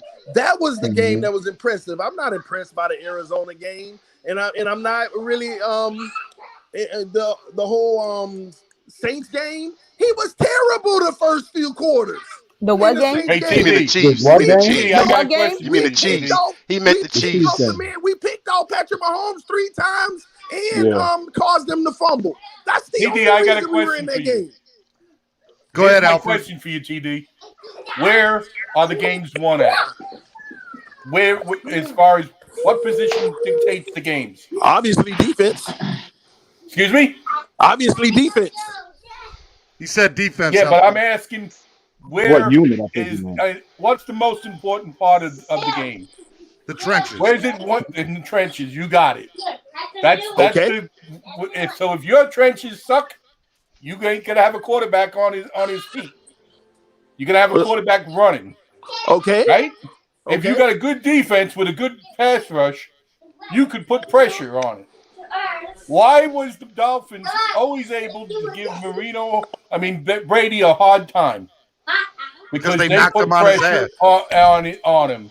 Brady Anytime you hates put being pressure pressured. on a But make this quarterback, relate to Tua for me. excuse me? Make He this said relate make it to relate Tua to for me. Tua for him. Okay, what kind of line did we have last year? A decent line. A decent line. Yeah, see, that's a whole nother Okay, where's your Pro misconception. Bowler? Everybody want to make Where's it seem your like Pro this line Bowler? was trash. Where is your Pro Bowler? Alfred, I'm gonna disagree with you on this. Yo, our offensive line was really good. I liked him. I mean, Our offensive line was average. trash. Our And then O-line was you said what was average. the Pro Bro, Bowl? our offensive line had 3 rookies on it, and it's gonna get what better I'm this trying year. to say. Our O-line was average last year. But you know it what? has so much Average is potential. just fine. Oh yeah, definitely. With what we dealt with, average like looked that shirt, very D-Dub. good to us. As a Dolphin fan, it looked Yes, good it to us. was. Let me see but that I shirt, can't use D-Dub. that as an excuse. I like that. But there's a lot of rankings that had our O-line ranked in the bottom 4 or bottom 5, which I don't understand. But hey. Well, because they hey, ranked that bad. hey. They ranked that bad because they were ranked that low because of their run stats. That's Exactly. why. That's Now, why. we were trash in run stats, but as far as pass protection, we weren't nearly as bad as people make it out to seem. And on top of it, part of the game plan was to get the ball out fast. I was about to say to get the ball out quick, so the O-line didn't get exposed in pass coverage. But that's because the that game much. plan was to try to hide everyone's deficiencies. And let me tell you how Tua contributes to that O-line in pass protection, where he needs to be better. He needs to do a little bit better in his anticipation. One thing he was doing, and I understand this allowed him to have a low number of interceptions, but there are guys that if you knew their route, well, I guess I got to give him an excuse because he didn't know the playbook well. But a lot of times he waited to actually see them open to throw it versus knowing where they were going to be in conjunction with the defense and letting it fly. That's true. Well, like Tua said, he throws to the open receiver.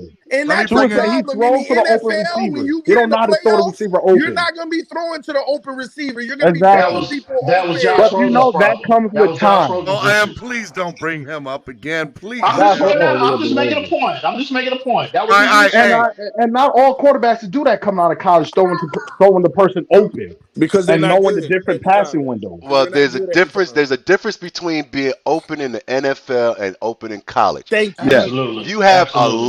a lot less space in that open window in the NFL, Absolutely. and that's what Tua has to get used to. He has that, and he has to learn that you have to throw a little bit more on anticipation rather than waiting for the guy to actually be open. Walk it like a dog. It says, truth will set you free. Lemon law is real. Your defense lawyer should get ahead of this case. Yo, hey, Z, I'm going to try it one more time with Z-Man. I'm here now, guys. I'm here. All right, I got my laptop. I'm ready to talk now. All right, the floor is yours, Z-Man. Go ahead. Listen, I don't really want to bring up the old Herbert stuff, but Herbert had a really good year. No one can really doubt that he had a good year, but we shouldn't be, comparing these two players. Like Tua was ready to come in and play out the Gatorade like Herbert was. Herbert was, like you said, like everyone was saying, Tua was coming back a major hip injury instead of getting ready and training for the season like Herbert and Burrow was doing and learning their playbook, because all they really had to do was come in and work out, learn the playbook. That's all they had to do. Tua had to train to just be able to get back on the field. So him not really knowing the playbook that well is kind of understandable a little bit, because there's they already dumbed the playbook down for rookies in general. So it's not really like he really got 100% of the playbook. He probably only got like maybe 30 to 50% of the playbook in general. So we can't say that he didn't really know the whole playbook. Maybe that's all they really gave him. But we can't really compare Herbert and Tua's situation because they were dealing with two different things. You know what I mean? Anybody have a rebuttal for Z-Man? Yeah, not yeah. It's in relation to this. Listen, let's get something straight about Tua talking about loyalty. Somebody even said, he didn't have the receivers; they were never open. Let's get something straight. Y'all need to first of all break down his admission last week when he said he didn't know his alerts in the playbook. Well, here's what I'm trying to say: if the defense is running a cover 2, and the play that you're running, your hot read, the guy you're trying to get into is Devontae Parker up the sideline, but it's a deep cover 2, and he's going to be blanketed, and you don't know what to audible to. This is what it's about. That's why y'all have to take ownership and understanding that sometimes these guys weren't open because the play that was called and the defense that was being run wasn't going to make them open. That's why it's Tua's job to say, hey, this ain't going to work. Like he said that he recognized, I saw plays that I knew wouldn't work, but I was like, hey, let me see if I can make it work because I didn't know the playbook well enough to get into a better play. But how do you know they're giving the ammunition last year also?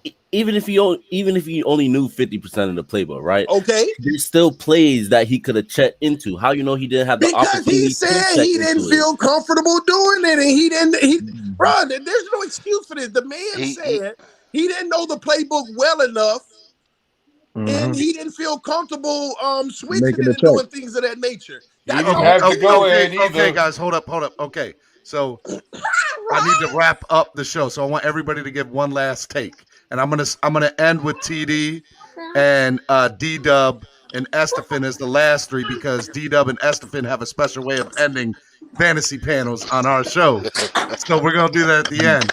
All right, so Alfred, you go first, man. Final thought. Opposing teams never respected our offense, so they played 8-man in the box.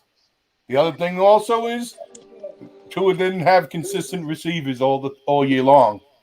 All right, so hey man, my piece. Hey man, I appreciate you coming on the show this morning, and thank you for watching and supporting. It really means a lot to me, man. I appreciate it. You're welcome. All right, brother. Thank you for having me. Hey, come back on, man. Anytime, brother. I appreciate it. Have you a got good it. one. Not a problem. All right. Fin Squad Enforcer. Hey, what's up, fellas? D1 Fin Squad Enforcer. All I gotta say is Tua Rule and Herbert and Burrow Jules. That's all I gotta say. Check out my channel. I make dolphin music videos. Let's go. Hey, man. I appreciate you coming on and always supporting the channel, man. It means a lot. I really mean that. No problem, man. All right, bro. Be good. Hey, Fin Squad Enforcer, drop your link in the chat somehow. Drop your link in the chat. Yeah. In the chat. Yeah. Right, so we can find it, so people can find it. Guys, go support the homie Fin Squad. All right, Fin Squad, be good. Hey, Steven heard my shit, so you too. I'm gonna drop in the chat. All right, be good, man. All right, M. I don't know if M's there. Vinsanity. Hey, what's up, guys? Go. You and Ball Game and EM guys, you guys are all the GOAT, Steven. You're working up there in my book. You're doing really good with these morning shows. Really love them. I'm not always in the chat, but I'm always listening. And I'm still getting over the Heat loss. I'm still getting over LeBron. I guess so. The next. Hey, you're gonna have time to talk about that on TD's morning show for the next week and a half. Huh? TD don't want me on the morning show with him because She don't want that smoke with LeBron. TD.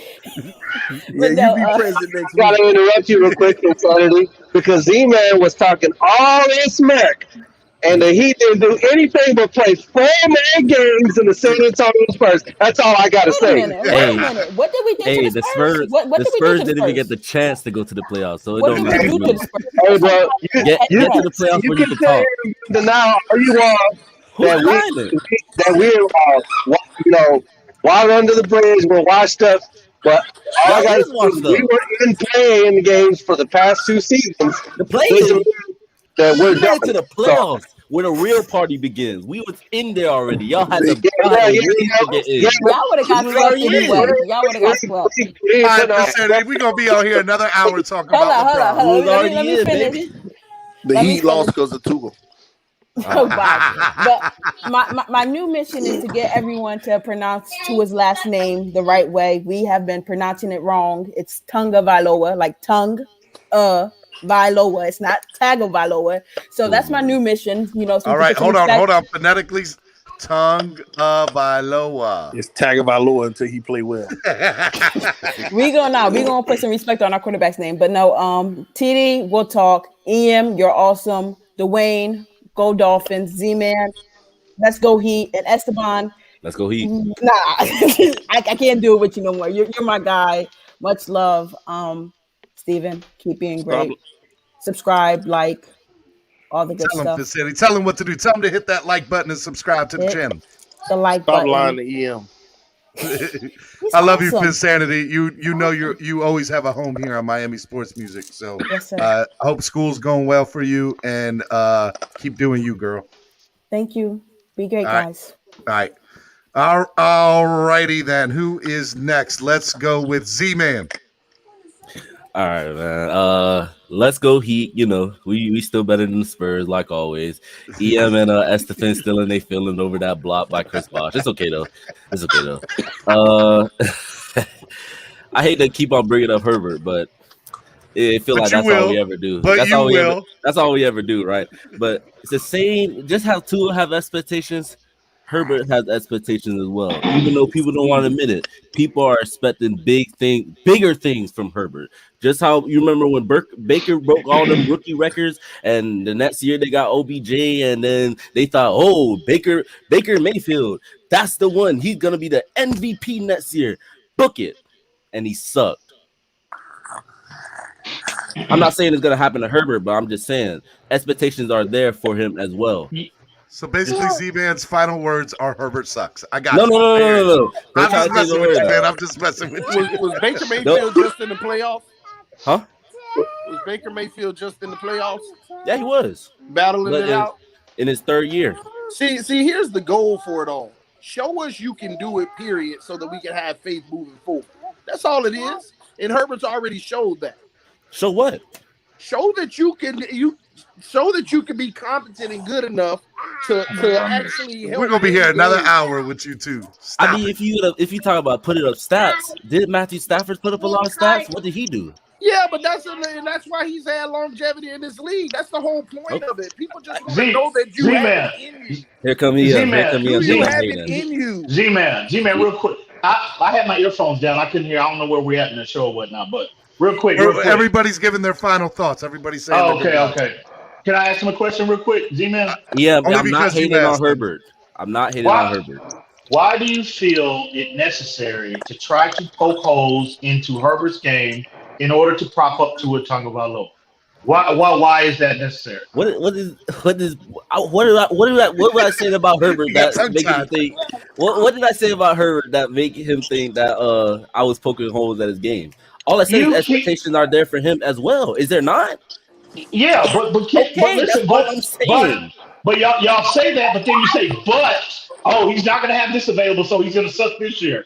He's not going to be able to do this. He's not going to be as good this year. Why do you have to do that, bro? Now, if you was on somebody else's platform, if you was on the Chargers platform, and they were saying about Tua Tagovailoa, you would go ballistic. So all I'm saying is, bro, is be appreciative of the the good football we saw from him, Burrow, and Tua. You can prop all three up without taking away from either player. That's all I'm saying, bro. Stephen, did I put Herbert down? All I said was expectations are there. That's all I'm saying. If y'all could please finish this argument on social media using the hashtag, and that's what makes me physically Blackblackers. sick about this fan base, about these casual fans. They keep doing that, bro. And it's ridiculous. You act like everybody's acting like they in Z-Man, I love you, Z-Man. Don't worry Come about on, it. man. I'm not even poking holes at Herbert game. I just Don't said worry, Z-Man. expectations are Don't worry, there. Z-Man. Don't worry, Z-Man. I'm gonna catch you behind on one of these other platforms, though. We'll readdress Look. this. Don't You worry. can catch Don't catch worry. me at 1:00 on Larry's show. Yeah, I'm calling you out right now. Meet me there. You want that? I'm You too, gonna catch you Esther. on one of You these want other that smoke? platforms, bro. We can talk about the Heat. We can talk about the Dolphins. Whatever y'all want. Spurs up, baby. He always Spurs gets up, the baby. Hey, Z-Man. Spurs up, baby. Z-Man, thank you for coming on the show this morning, man. You're on here a lot, and I appreciate your love and support, man. Seriously. I'm out, fellas. Y'all be good, man. I appreciate you having me on, Steven. Hey, I want to see you on here more, brother. I really love you, and I appreciate it, brother. TD, I got something for you too. Bro. We got big things coming to you. You didn't want to talk about it last night, but that's all right. Absolutely, y'all look out for that. In the words of Chappelle, Z-Man, what the 5 rings say to the face? Slap, baby. All right, I don't know what to do. If I should have Estefan and D-Dub close out the show or Finn's talk. So I think because I want to just talk a little bit about what Finn's talk's got coming up, I'm going to let Estefan and D-Dub do their usual closing thing. So, guys, last words, and then you guys know what you have to do. I'll go first. Yeah, thanks for having me on, man, and it was a pleasure, bro. Started off, with just me and you, but man, look at everybody that came through and showed love, man. Shout out to everybody that was on the panel today. Everybody in the chat, hit that like button. Keep supporting Steven. Donate. Let's help this thing grow. This morning channel is awesome, man. So, this was man. One of the best shows. It was great. Heck yeah, man. I'm out. I got to give the chance. I'm going to steal it from Dwayne. Go, Fins, go! Go, Fins, go! Go, Fins, go! And I'm out. All right, Estefan. Yeah, I heard that echo. He really out there yelling. All right, D-Dub. Hey, this Tua issue is going to be with us for a while until the kid proves that he can handle the playbook and responsibilities of running an offense. Facts. That being said, we're not rooting against him. Facts. I want him to be successful. But at the same time, I'm going to always use accountability and responsibility. Tua is responsible for managing that playbook and managing that team. I'm holding him accountable to do that. That's what the offensive coordinator is doing by speaking the words accountability and responsibility, and it goes up and down the line. Every player on that team is going to be responsible for improving and accountable for making this team a winner.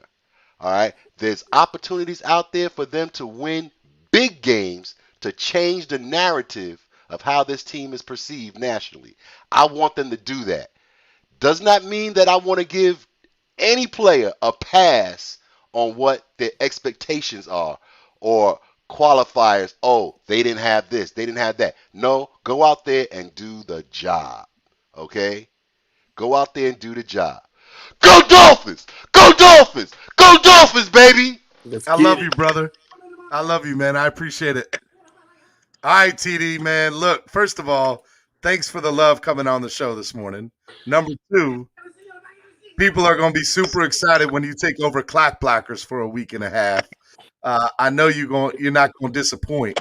It's going to be a good time, man. So, final words and anything you want to talk about, man.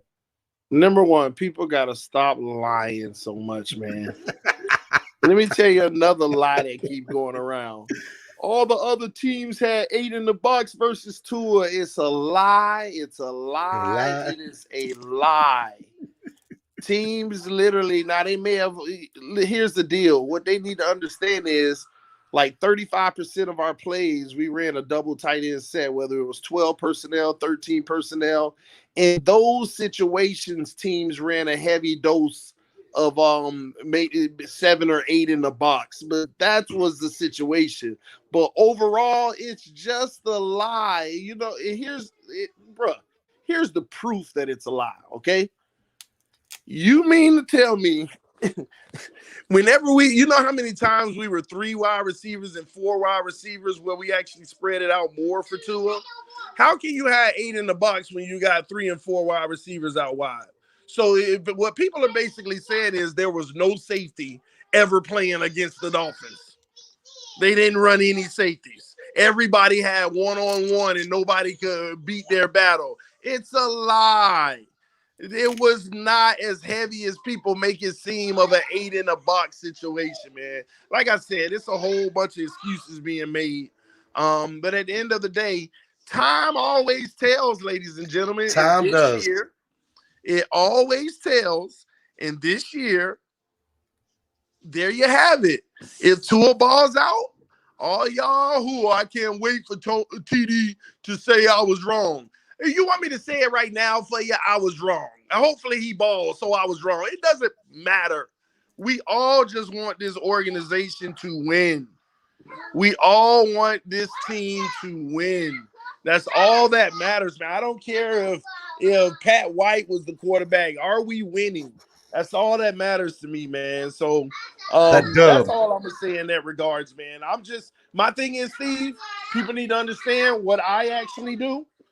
I try to stand up for everyone else because in the process of trying to defend Tua, there are a lot of Dolphins players that are getting abused by our own fan base in the name of making Tua, giving him excuses. It's unfair how we disrespect the players on our team to make him look better. And that's it's so unfair how Jacoby Brissett gets disrespected. Well, Jacoby. Well, I don't think Jacoby. Well, yeah. I mean, to be honest with you, if Jacoby Brissett plays, oh my gosh, we must be trash. They act like this man had zero success in this league. They act like this man never won a game in the NFL.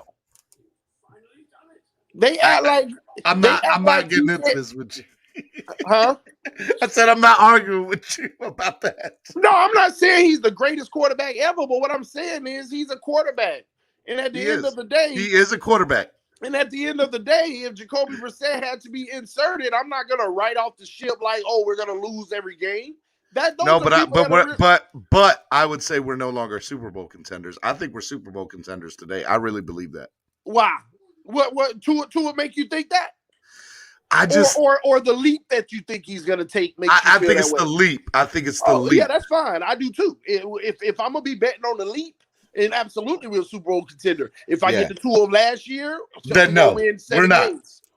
I don't think it'll be 7, but I think if we get the Tua of last year, we're on the same page because I think if he makes the leap that I think he's going to make, we're gonna kill it. It's gonna be of course. I mean, it's gonna be a no-brainer. We're gonna compete with anybody. fun week in, week out thing. We'll compete with anybody. But that's my take on it, man. But I mean, did you drop? I think you dropped there, TD. My dad was calling. Okay, there you go. You're back. Yeah. He might call back. But I'm excited about doing the show next week, man. I can't wait. Just have week and a half. You got Wednesday through Friday and then Monday through Friday. No, I was just saying in general, I can't wait to do the show next week. Just start. Bro, the hype is real. The hype is real. So do your thing, man. I'm super stoked that one of the things I wanted to do, and this is more for the fans, me saying this is I did not want to have the morning, this is a morning show. I'm here every morning. And so look, I need a break. I need to have vacation. So the fact that TD decided to step up on something that you didn't, man, it means the world to me that you did. And so I just want to say thank you, man. It really means so much to me. Thank you. Nah, thank you, man. It's gonna be a ball, man. We're gonna try our best not to get you kicked off YouTube. Please don't. Please don't. See, you know what? Now I see how you're doing the competition. All right, I'll go to his channel. I'll get rid of the competition one by one. I see what you're doing. Nah, that ain't gonna happen. I'm gonna hold it down, DWA man. I'm gonna hold it down, and I just can't wait to start muting these fools. Hey man, look, I know AB is in the chat. He mad at you, and AB's always mad at me. You know what? It's something about AB, man. I'm good with AB, man. He gonna attack me every chance he get. But what's up, AB? I hope all is well. I hope your life's going fine. Have a great day, bro.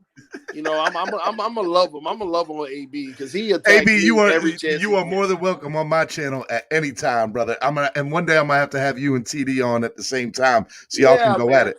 We'll call it a versus challenge. Man, AB don't want that smoke, man. AB don't want that smoke. All right, brother. I love you, man. Thank you for coming on, and we'll see you. We'll see you next week. By the way, man, watch out for TD and EM. We got some big things coming too, man. All right. So you done recruited EM? Anything you can drop here, like a little bit more of a hit? Is it a podcast? Is it, him on your platform? I'll just put it like this because I want to make sure I'm fair about everything. I didn't recruit EM. We recruited each other. It's gonna be. We got something. You ain't say nothing. It's gonna be next level. All right. Well, hey, look. I'm trying to get you to do a 1 month an exclusive podcast over here. Doug's doing it. Oh, you know what? I'll go ahead and announce this now. Guess who I just signed on to the Guess who just came on board to the new to the network, to the Miami Sports Music Podcast Network. K Flexin.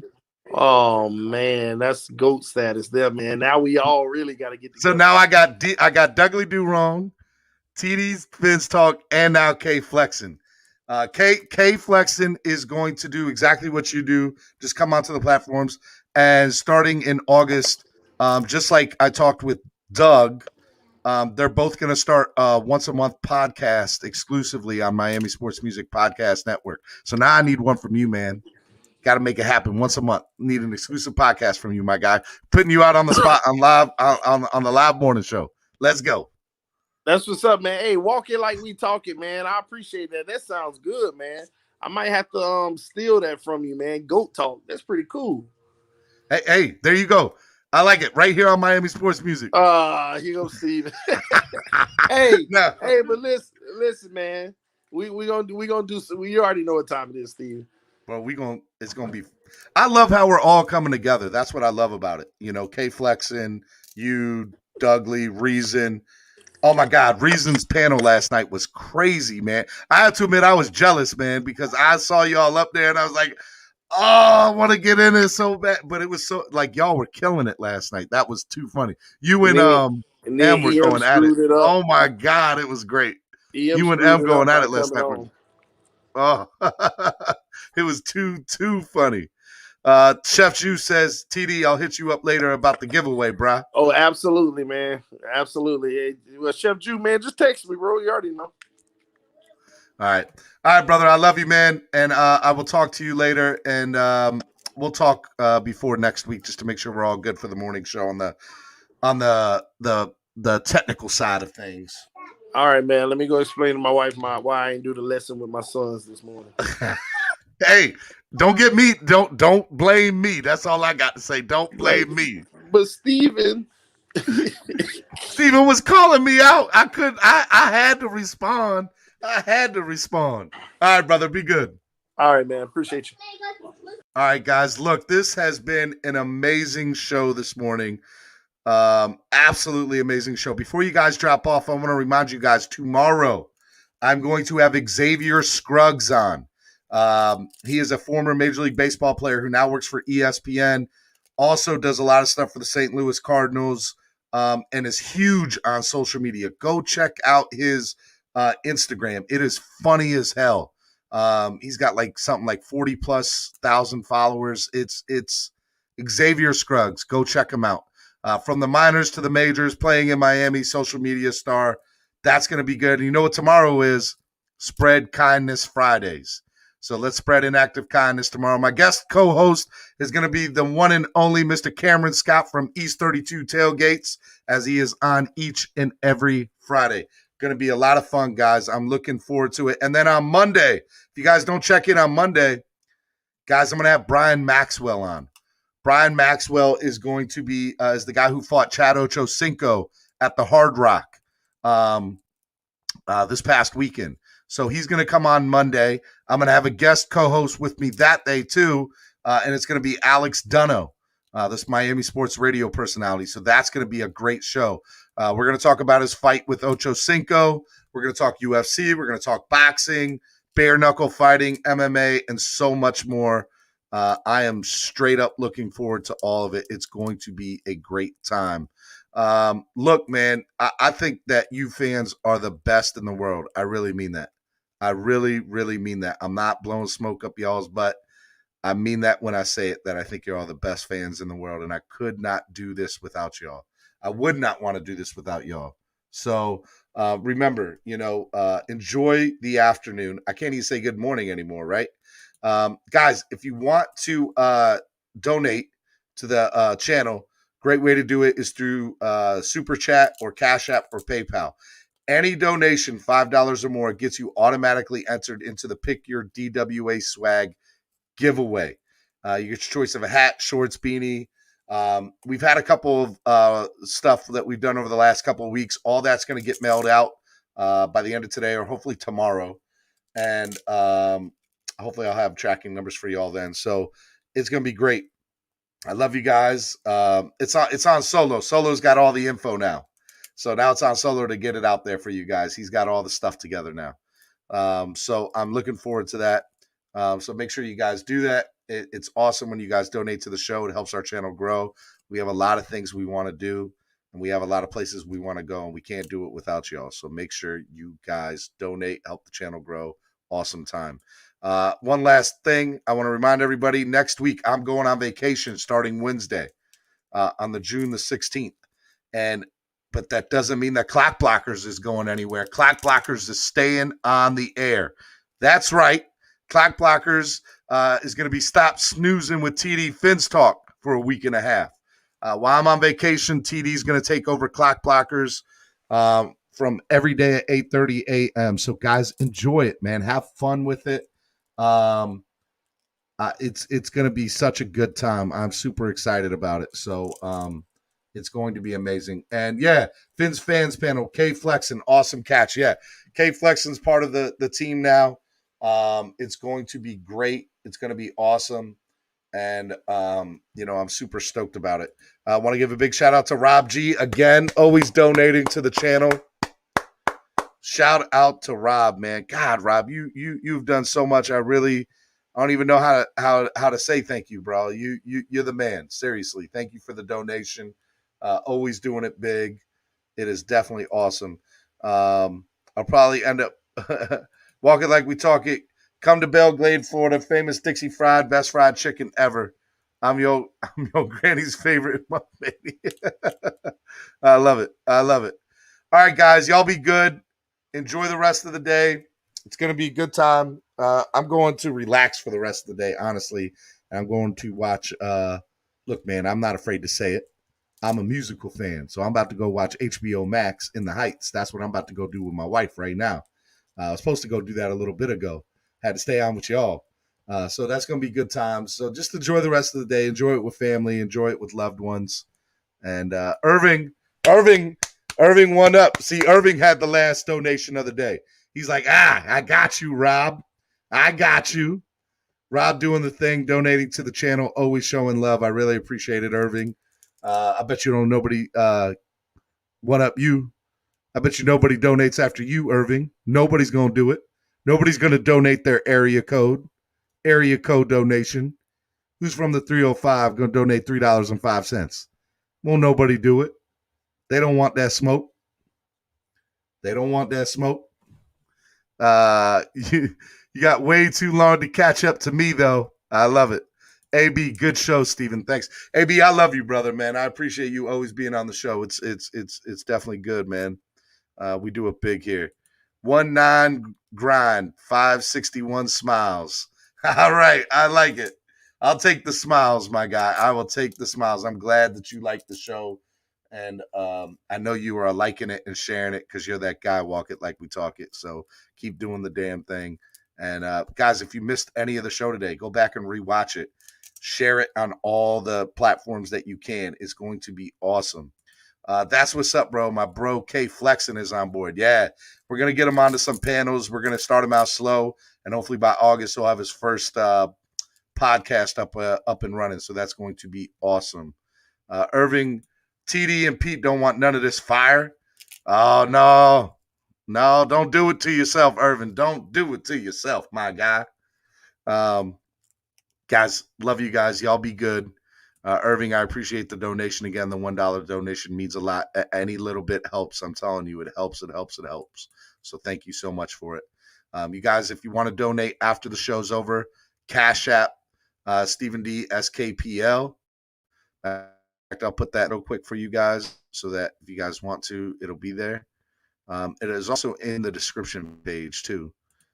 So here, let me do this. Copy and paste. There you go. And if you don't have Cash App and you want $5, hey, there you go. There's $5 for you. If you don't have Cash App. And then if you guys have PayPal, here's PayPal. Here's the PayPal link. All right. So do the damn thing, you guys.